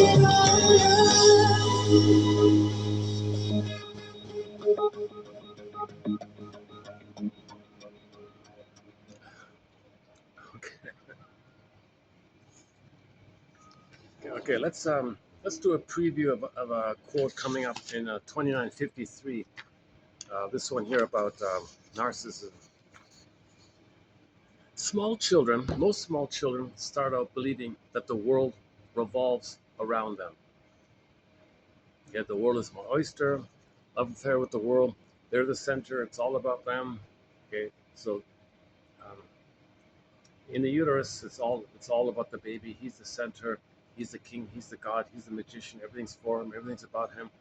Unconditional, hallucinatory omnipotence. He has a thought. There it is. In the Forbidden Planet, that idea was shown. He has a thought. There it is. So they'd show you in the planet somebody had a thought the machine would make it there. That's code for this kind of thing. And the point was, what about your unconscious thoughts? So if your unconscious thought, poof, it's there. Same idea. So okay, but just back up. So babies think infantile megalomania, the megalomaniacal self, the glorified self, the idealized self. He's fused with the mother. The mother's him, all powerful like this. So he's the center of it all. It's only him. Doesn't yet doesn't. He's in a state of undifferentiation, fusion, merging, symbiosis. He doesn't know that the mother's separate from him. He thinks that everything he owns, or it's a part of him, or it's just there for him. It's him, or it's part of him, or for him. He's the center of it all, basically.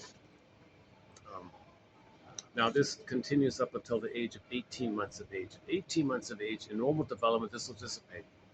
But if there's a trauma up until 18 months, he's stuck, trapped in the mirror, thinks in those terms the rest of his life, hoping for the continuation of the blissful oneness.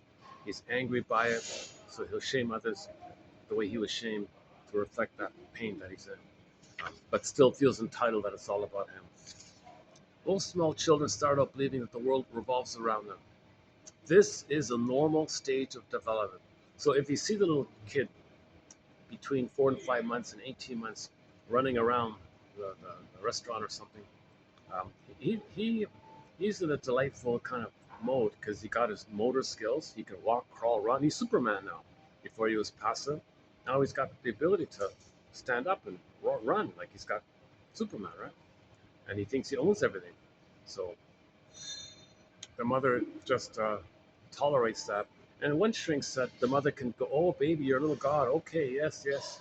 The baby thinks he's a little god like that. I tolerate that. Don't rebuff him for it. Don't say, "Who do you think you are?" Don't do that kind of. And when the mother says, "Don't do this," the child thinks, "Don't be." Okay, that's a problem. So just gently distract the baby so he doesn't hurt himself.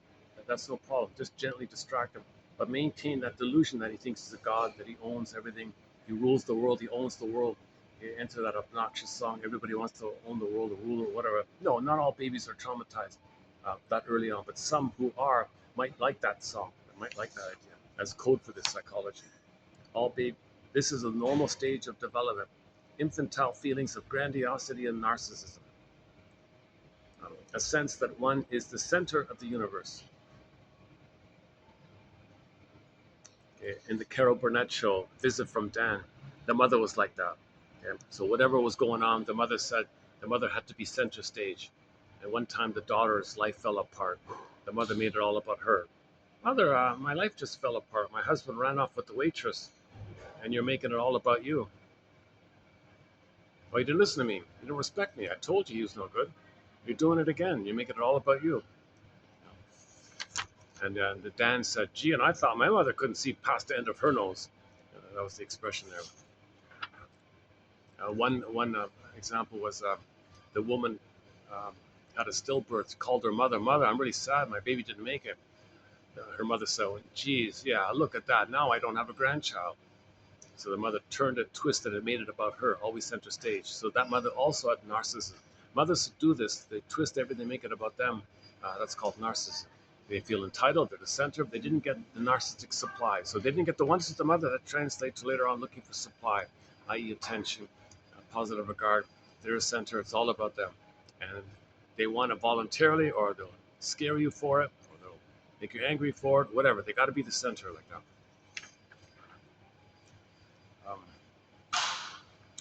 With normal development, okay, again, most children start out believing that the world revolves around them. This is a normal stage of development. Infantile feelings of grandiosity and narcissism, a sense that one is the center of the universe.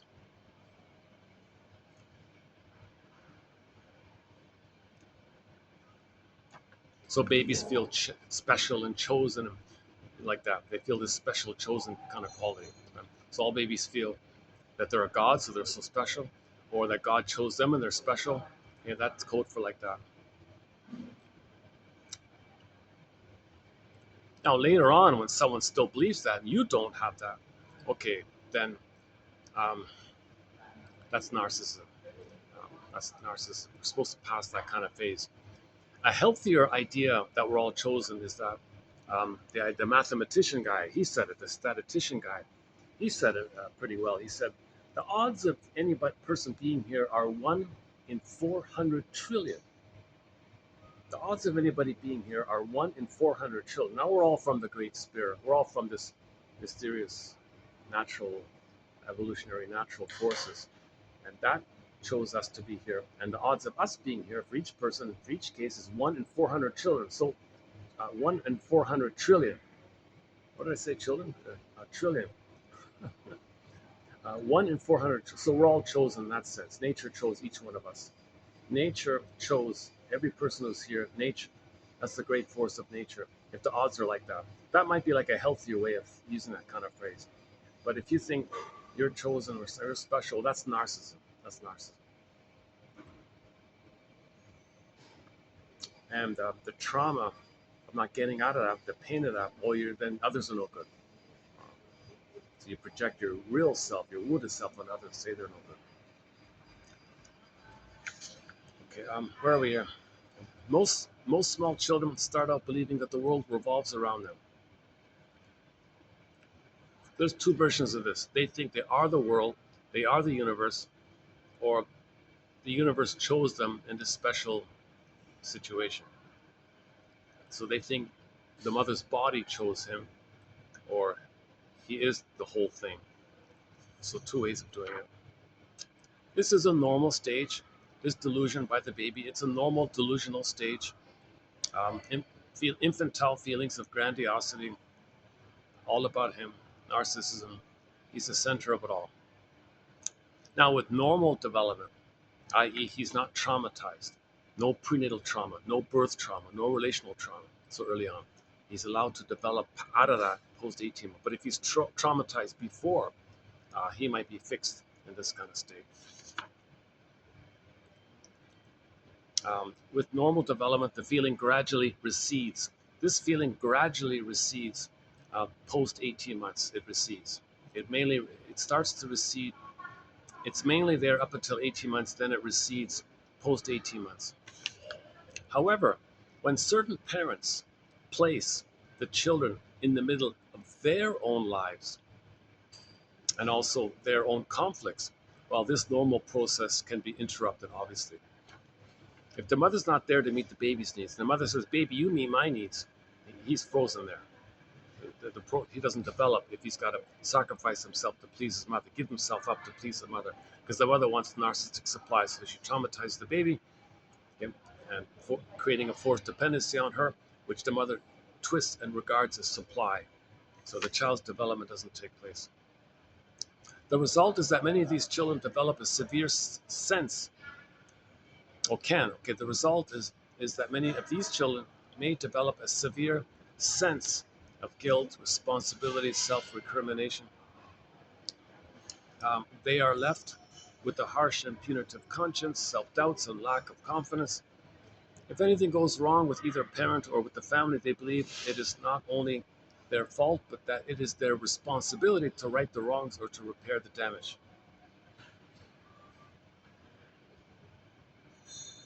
You see this if the baby's traumatized post 18 months. You don't quite see it if the baby's traumatized prior to 18 months, because they just find others to stand up for them. They make the Faustian deal and shame them. They say, you're responsible to save mother. I'm the mother. You got to save me, and I'm going to shame you because you failed. So it's more twisted like that when it's prior to 18 months. So I think in this quote, we can think about it more in terms of trauma post 18 months. Trauma between 18 months and 36 months, maybe. So they still feel like a direct kind of hope that they can save their parents. So if the person feels directly they're guilty, they're no good, they got to save parents, it's their fault, they're wrong, they're still in that childlike kind of place. If this That's the clinger pleaser mode. If the trauma's prior to 18 months, they make the Faustian deal, say no, others gonna pay that, and I shame them. I hate all that stuff. Envy. Anybody shows that childlike state. Um, I reject the human side of being human. I want to play infantile God, and I'm addicted. And he'll say he's addicted to playing infantile God and reject the human side of being the quote unquote more human side of being human. They'll reject that because it was rejected, and then they become the rejecter. So it's very coded with the stingers. They're just showing the proxies having what they once upon a time could have had, or should have had. If the trauma's post 18 months, they still have that kind of hope to save everybody, save the world kind of thing. If anything goes wrong with either parent, they believe it is not only their fault, but that it is their responsibility to right the wrongs and repair the damage. All children think they're guilty. It's their job to save the parent, to fix the parent. What's with the lighting? What's going on with the lighting? Why do I have this strange? Is that better like that? I got a strange kind of look here. It has a kind of a. It's too dark.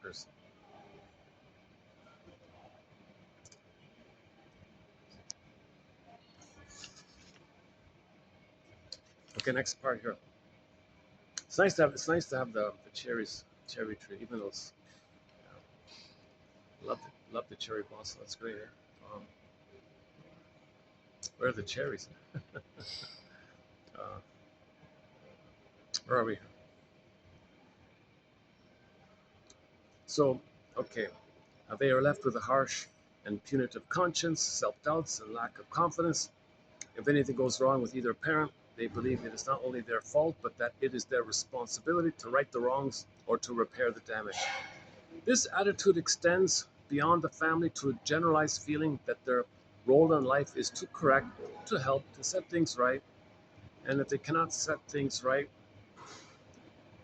um, bracket, and what child can rescue an alcoholic parent, for example? So, what child can save an alcoholic parent, for example? The child grows up believing that he has failed. So, this is the source point of the unconscious guilt. They weren't born guilty, they were born to be loved and go through developmental process. But if there's pain around it, they thought they're being punished, they're being rejected, they're unwanted, something wrong with them. Okay, wait a minute. Let me just save the parent. I'm a little God, I can save the parent. Oh, they can't save the parent? They failed again? Okay, so now they feel they're stuck at that kind of place. Now, if they don't make the Faustian deal and they maintain that kind of place, they go to life childlike, naively hoping to save others, fix others, cure others, please others. So they got this kind of hope that that original kind of hope that babies begin with. But if the pain is way too over the top, uh, then he crosses over and gives it up. That's the Faustian bargain, the Faustian deal, that pact with the crosses over like that. And then if others show any kind of wonder, they shame in others. So they get addicted to cynicism and schadenfreude and envy and greed and spite and vindictiveness. And so they reject the quote unquote human side of being human. So that's the crossover like that. If the child doesn't cross over, they're the clingers and the pleasers. Basically, they say, I'm not okay, you're okay. Stingers say, forget about that. You can play my not okay side. Okay, I'll take refuge in the time in the uterus when I was a little god. From that, I'll say I'm okay. Um, and you can play my no good side. So the stingers trauma before 18 months, the stinger ones, bully pattern, Iago pattern, narcissistic pattern, etc. They feel no good, mother's dangerous. Okay, so they think everyone's no good and dangerous.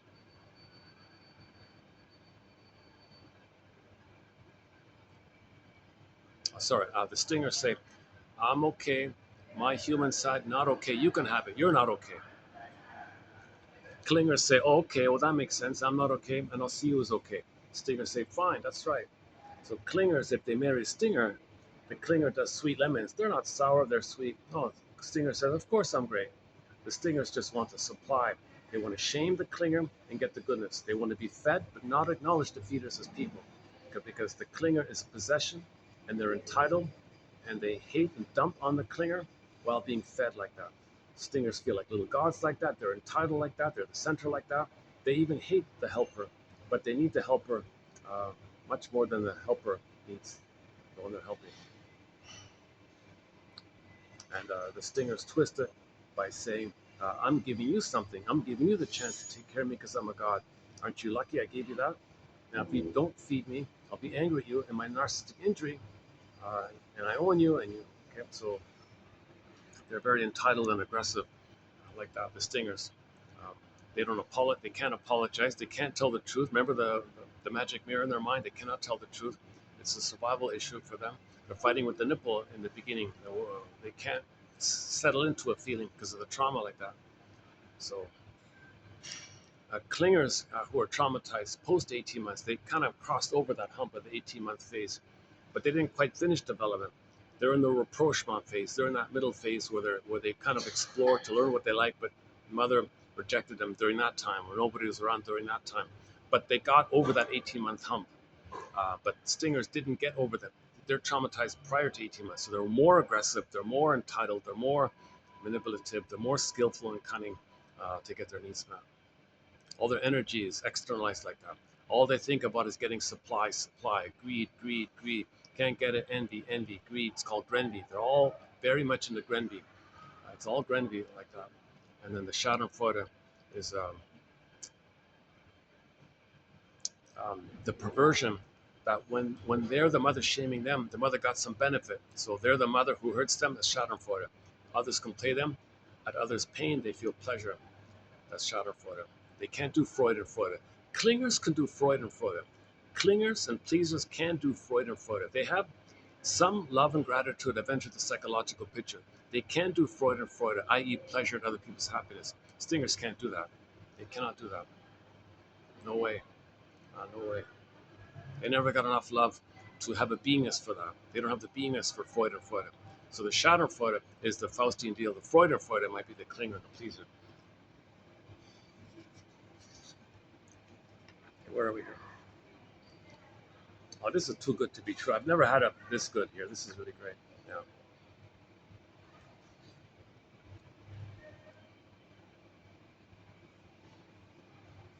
It's funny because last week you could barely walk on the streets last week. It's funny. It's funny how this tourism comes in real like waves like that. Eh? It's high season now. It's supposed to be high season.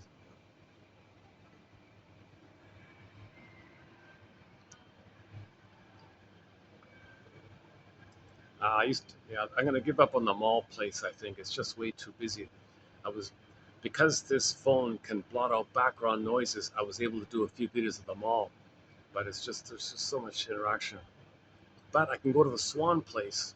It's outdoors, but I can um, blot out the background noises at the Swan place and sometimes come here.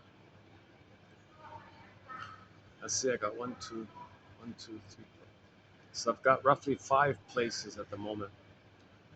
It's all right. This is a treat to come in here. Of course, this is a nice hotel. It's a real treat to come here. Really nice place, spiffy place. Very spiffy, very nice.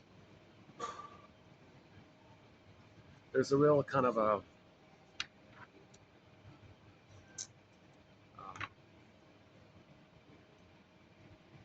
gentle beauty, right? Like that with the cherry blossoms and the lanterns and things, right?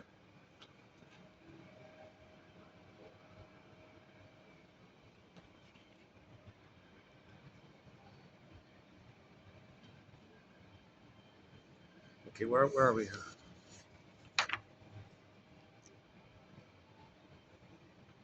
Again, let's look. Let's do it this way. Hold on a sec. Where are we here? So the clingers and the pleasers. Okay, so if so, we're talking about the clingers and the pleasers here. So this attitude that they got to save the mother, okay, it's going to continue. But he feels guilty because he cannot save the mother. And thus, the stage is set for the grown up child to try to continue and fix everything. The view of oneself as the rescuer becomes part of the way one deals with others. So that's going to be like their identity. So if they can't help, they feel they feel vulnerable or something. The child who feels compelled to make life better for an abused parent becomes the adult who must make life better for others, even at their own expense.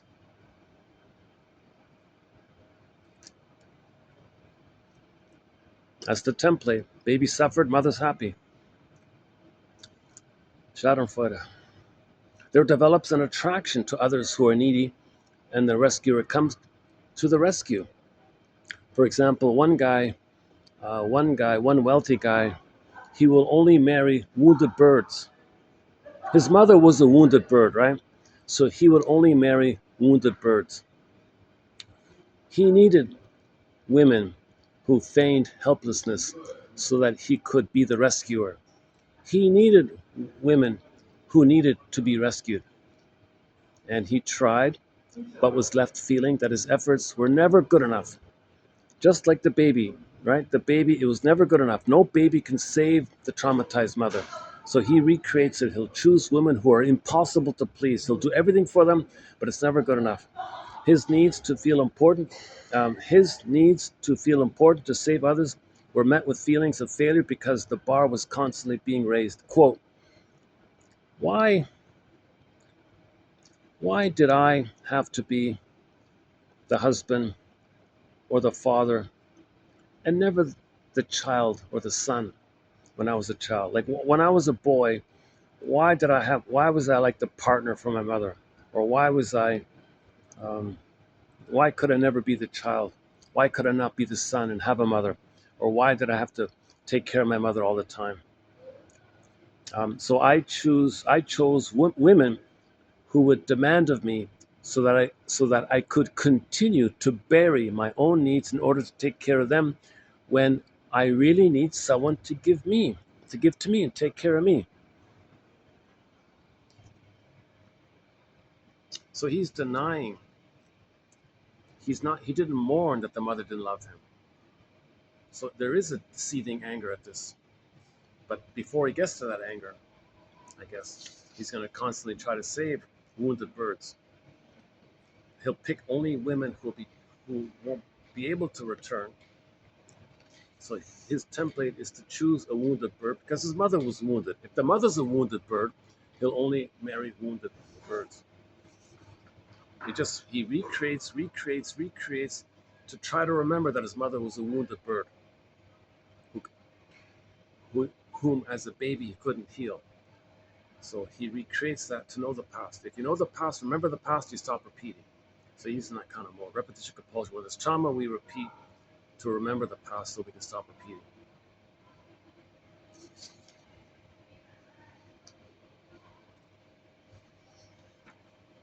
I think it's all this caffeine in me that's kind of making me a little.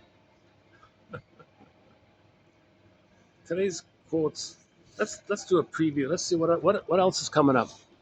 Okay, so that's coming up. Okay, one about dreams is coming up. Yesterday was a good one. This one about the transfer. Go to yesterday's one. You know, yesterday we did a good preview of this the difference between the fountain of love, where the two grow, and it's a positive loop between the two, person to person, uh, like genuine, normal, regular love, right? Love at second sight, where you know them and have Freud and Freude for each other, versus the love at first sight stuff. The first sight stuff, that's the transference, that's the madness, right? Madly in love, crazy about you, insanely jealous, infatuation, puppy love, being in love, falling in love, you fell in love, fall in trap. So we talked about the difference between the two kinds of love: the regular, normal love. Um, the most songs we hear on our music players, it's transference love, and the madness is the transference stuff. So we played "Love Leads to Madness," "Love Sick," "What a Fool Believes," and so on. So that was a good one. Yesterday was a good topic. I thought, yeah, yesterday was okay. I'm not sure how today's coming across. I feel a little, maybe the quotes are a little on the weak. Yeah, I think today's quotes are sort of a little bit on the lighter side here. Okay,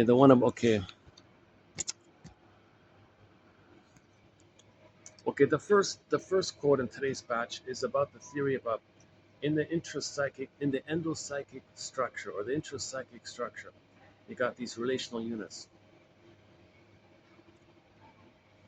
So traditionally, it's like the rejecting mother, rejected self, one unit. Okay, and then um, and then the other unit is when the baby's upset and is loyal to the mother. Then the mother rewards that. That's the row rule, rewarding object relations unit. And then the woe rule, the withdrawing object relations unit. So you got the two basic ones. But and there really isn't much of a unit where the child is supportive for their autonomy. That's kind of missing. So you got those two split like that.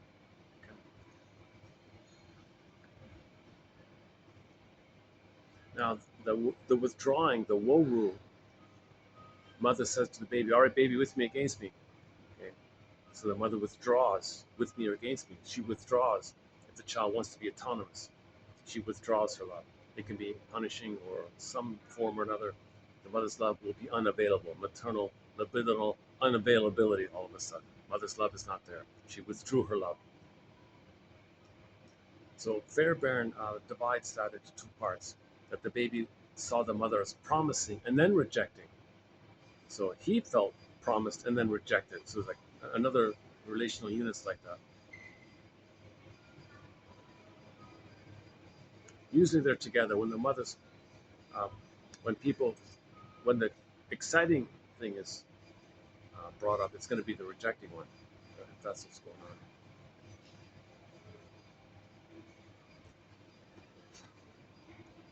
The stubborn attachment, okay, it's because there was so much pain, okay?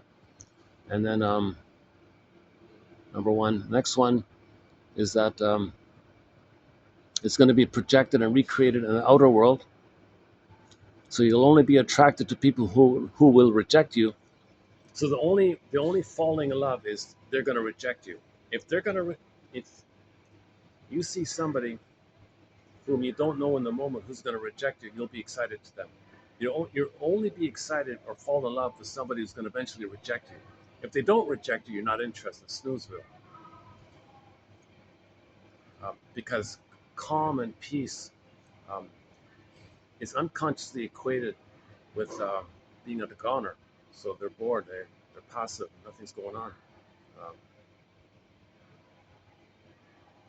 so the baby was struggling. The baby was in a big struggle to get mother's love. So this struggle is always going on. That's why it's so dramatic. All that madness, madness.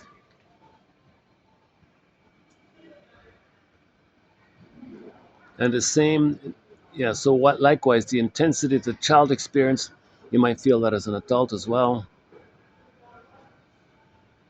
And again, you got to build the central ego. So yeah, they call it the central ego, i.e., the Jane mind, or the Noah's Ark mind, or the adult mind that holds the opposites, holds the tension of the opposites, resolve the splits. It's not either or. Yes, yes, the baby experienced either or, but we got to update it and forgive her for that. So one woman had a splitting in her mind, so the man engaged in splitting by using the woman as a mother and having affairs with women in the gambling places. She cannot see the whole thing. She cannot see the wholeness of anything. She's got everything split, either or. And when she tries to admit the pain, uh, that's the problem for her. But if she maintains the split, they get along, right? But that's pain for her, pain for him. Jesus Christ. You cannot have a healthy relationship if heart and body are separated like that.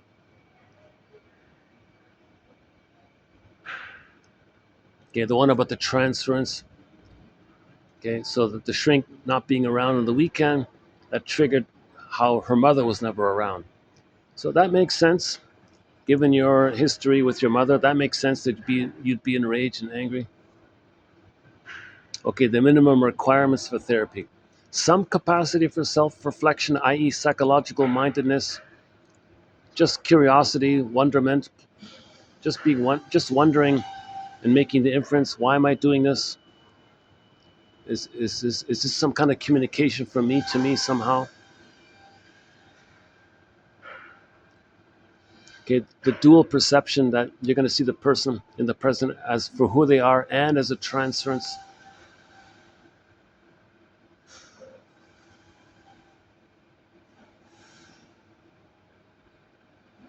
Okay, if you see this thing about feedback, yeah, those with narcissism and BPDism and egoism, any kind of feedback, you can't do it.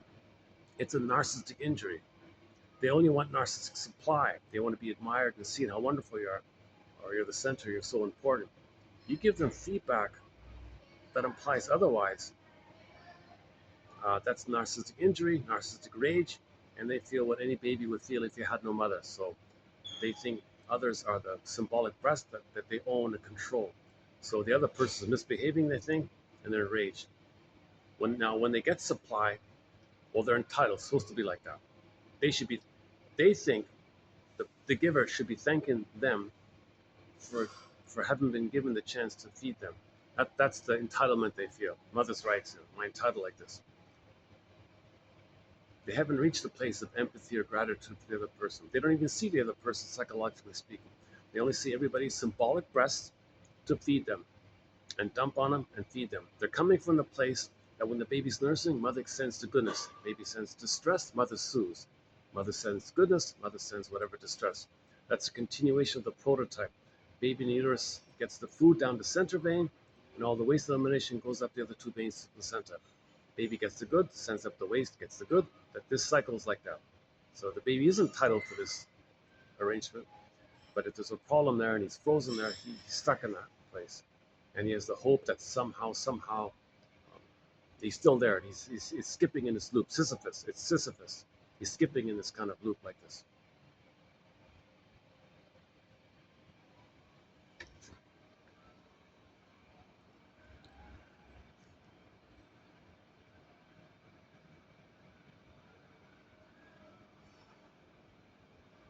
Yeah. So that's the narcissistic injury, narcissistic rage. You give them feedback. You don't understand me. You're humiliating. You're insulting me. You're offending me. Blasphemy. Am I? Okay, etc. All right. Okay, this issue is sometimes known as negative therapeutic reaction. There is no essential difference between NTR and transference except for the duration and stubbornness of this form of extended transference. I see. So he calls NTR a kind of extended transference. Yeah, that's an interesting way of putting it, right? An extended transference. Let's call it negative therapeutic reaction, NTR. Nothing's getting better. You think it should get better, but there's too much transference going on. Nothing's getting better for the client because the transference is too extended. In effect, it is a transference that thwarts all progress and is relatively immune to interpretation. Yeah, so you got to be able to admit that. You're seeing the present through the lens of yesterday. It's transferred. If you can't, uh, there's no progress. So this extended transference, an inability to, also known as NTR. Okay, positive inner experiences, life forces object seeking. Okay, finally here, perhaps the most powerful aspect of the therapist's projected goodwill is his or her ability to become involved with individuals who have been discarded and misused throughout their developmental histories. Those with the BPD pattern, for example, have spent a lifetime conforming to the needs of a variety of bad objects.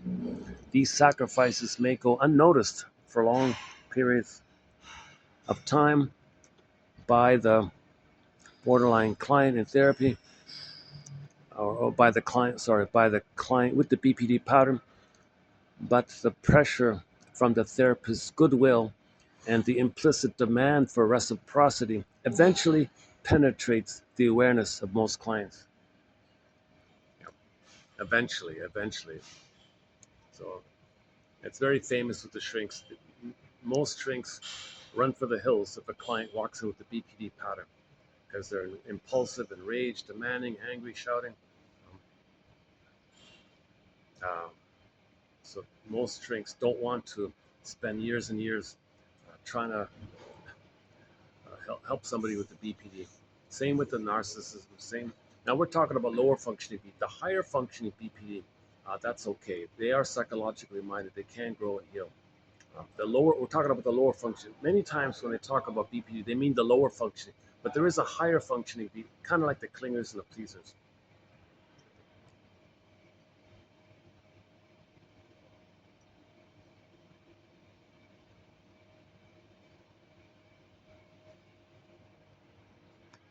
See, the higher functioning BPD, their risk with they're self defeating like that, but the lower functioning BPDs, um, they're aggressive towards others like that. So the lower functioning BPD and bully pattern have a lot in common. Some people think it's basically the same,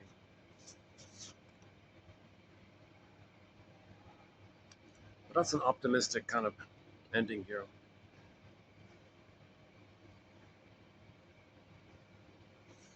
So the goal is to internalize the positive shrink relating to you and remember that and have a new relational unit. Once you get the new relational unit, you can pick up from there and build on that. Memories of somebody supporting you, understanding you, linked to a self that was supported uh, and was validated, and that their autonomy is acceptable, and somebody accepts it, and you pick up on that relational unit. So now you have something new to go on. So the shrink teaches how to think like a shrink. You now know how to do that for yourself. Okay, thank you, Shrinker Man, for teaching me how to self-analyze myself. I'll take it from here. I'll go from here. If you don't have that experience, you're going on default mode, Eve white or Eve black kind of thing. You need the Jane mind, the shrink mind, the shrink mind, the Jane mind.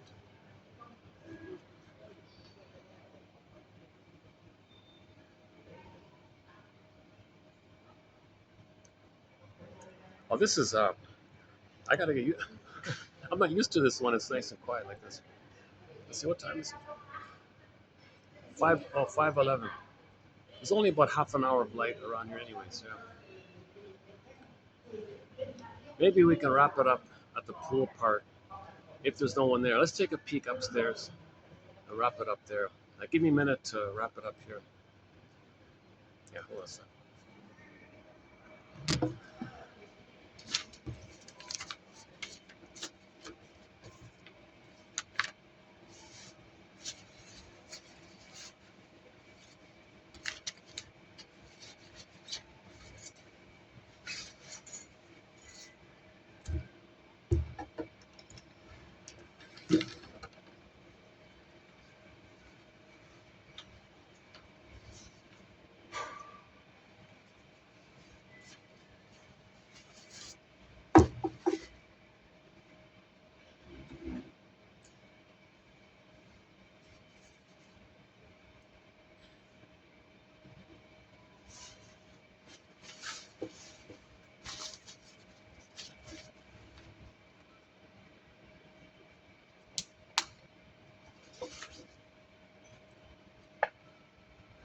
unless they're a flower, regular flower. Is it real? It's fake.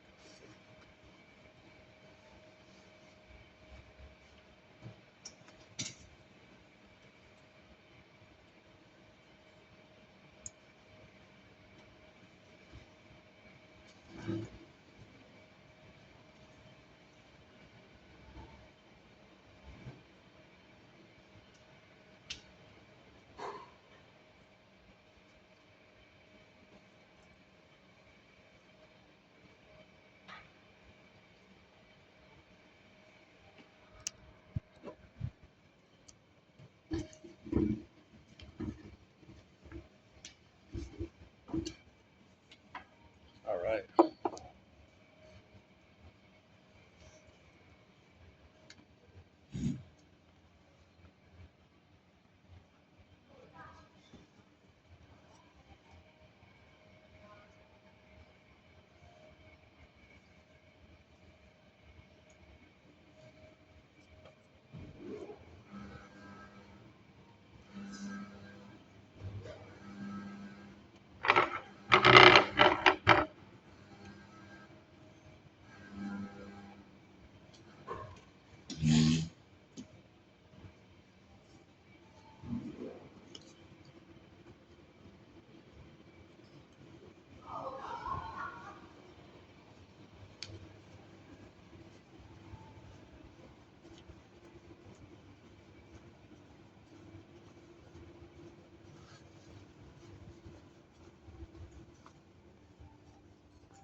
Here's the hotel's tree. Yeah.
Oh my God, you don't hear the construction in the background, right?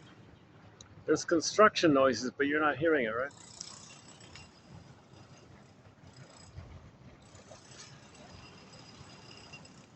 Okay, maybe we'll close it up here with the pool in the background. Yeah, it's kind of cool. Okay, let's just wrap it up here. Um, okay, so we'll continue to climb some mountains. Oh, let's play that one more time. Yeah, hold on a sec.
Okay, let's try this again.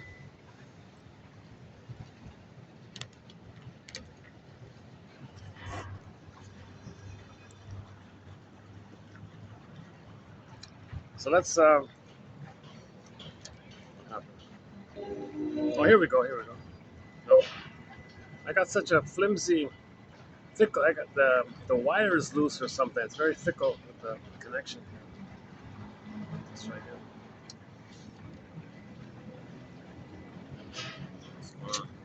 What happened? I had it. I had it going. Oh, here we go. All right, all right. Now let's try one more time here. So thanks very much for the love of narrative medicine. I'll see you in the next video where we will continue to climb every quotation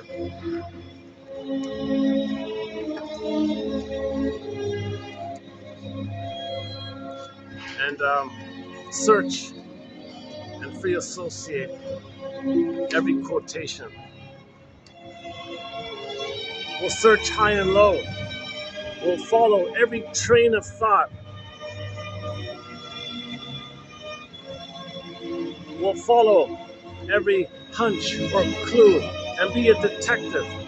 We'll follow every lead until we find the basket. Psychoanalysis looks for a basket with an egg in it, but it's all missing until we find the basket. This is a quest, a midlife quest, a midlife dream that will need all of one's curiosity, investigation, wondering, clues, truth-seeking desire that one can give every day for 10 minutes, 10 minutes a day for the rest.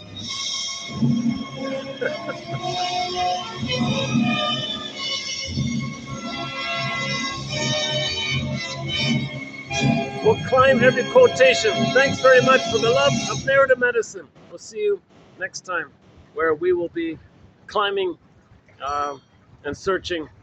Um,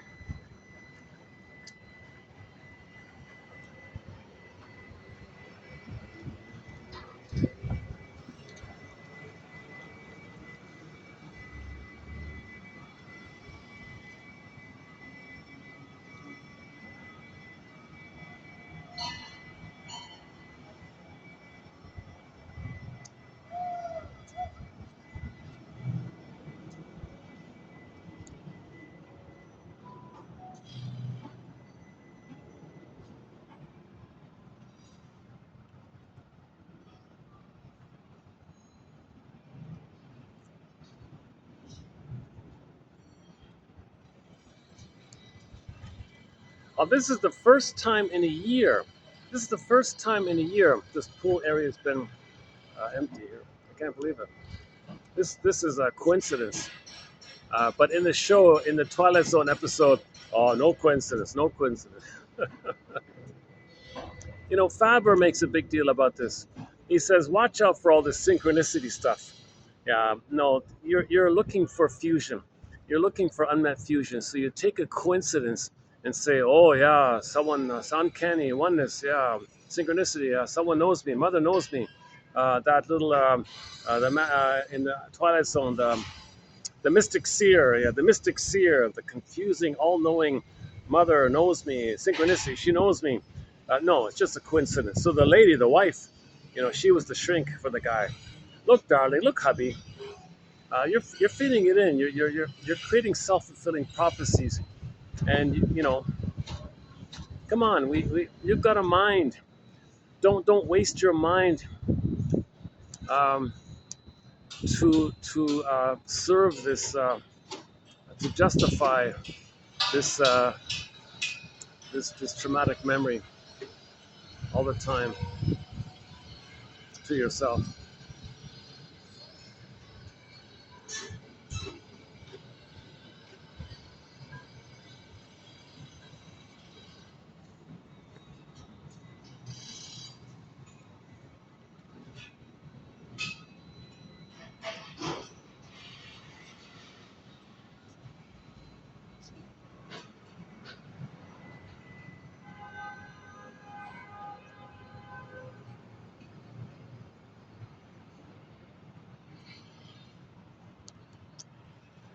They used to have the ad for the Inside Out 2 film on the SkyTrain. I think it's finally, yeah, I haven't seen it anymore. I think it's over. So the film of the year for 2024, a very good film, Inside Out 2.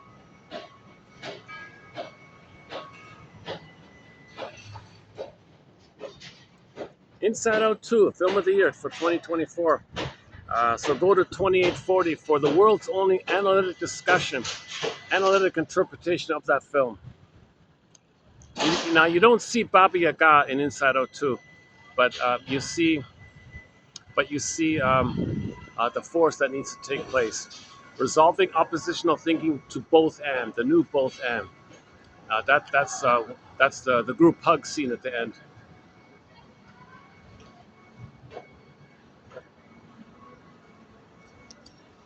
Let's enjoy this outdoor section for a few minutes at least. Jeez, my goodness. A little bit of a breeze. Yeah, it's a nice summer breeze here.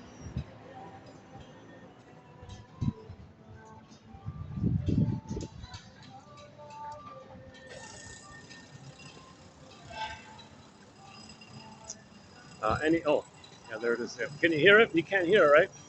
There's hammering going on behind there. You don't hear it. So just as these guys are building this building, which when complete will house people, we want to build our mind, our conscious mind, and it'll house our feelings, it'll house our beingness. Just like that'll house people, we want to house our beingness, our personhood. But we need a mind, we got to construct an analytic mind. You got to build and construct an analytic mind. So you got to be a detective to find the clues to piece it together. Just like the bird flies around and makes a nest, then the egg can come in. So the new potential, the new feeling potential. One more song. Play Truly. Let's play Truly again. Huh? Truly.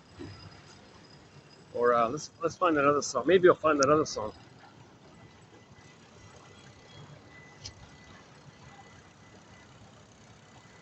And Shell, Constant Tourist, Rick Emmett, Katie Lee,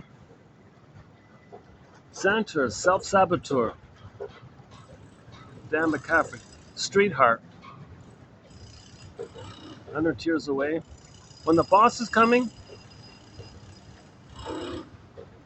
Okay, how about a little bit of Oma Wumi? Here's a song by a Nigerian pop diva named Oma Wumi. Her song called When the Boss is Coming. The boss is coming to kill the actor. The actor said go run away. When the boss is coming to kill the actor. The actor said go run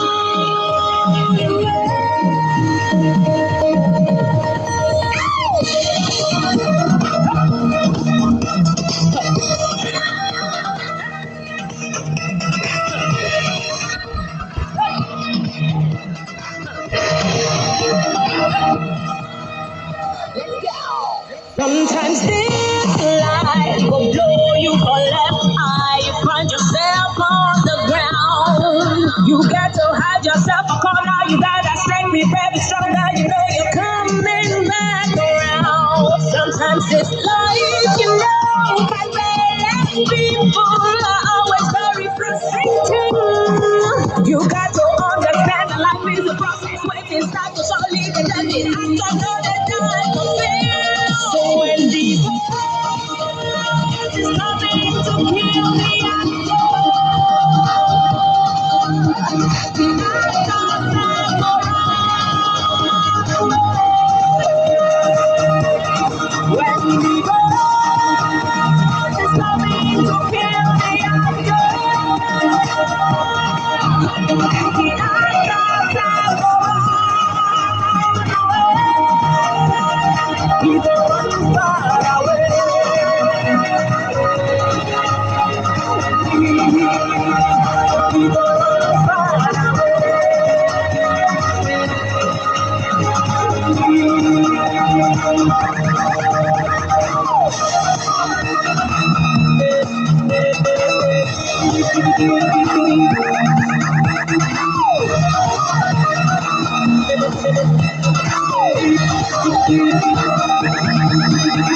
Evil fights and runs away, comes back to fight another day.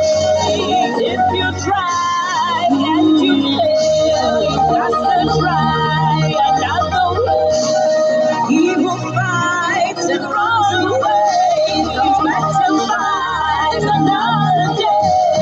If you try and you fail, you got to try another way. When the is coming to kill the afternoon. Okay, thanks very much for the love up there to medicine. I'll see you in the next video. Thanks very much.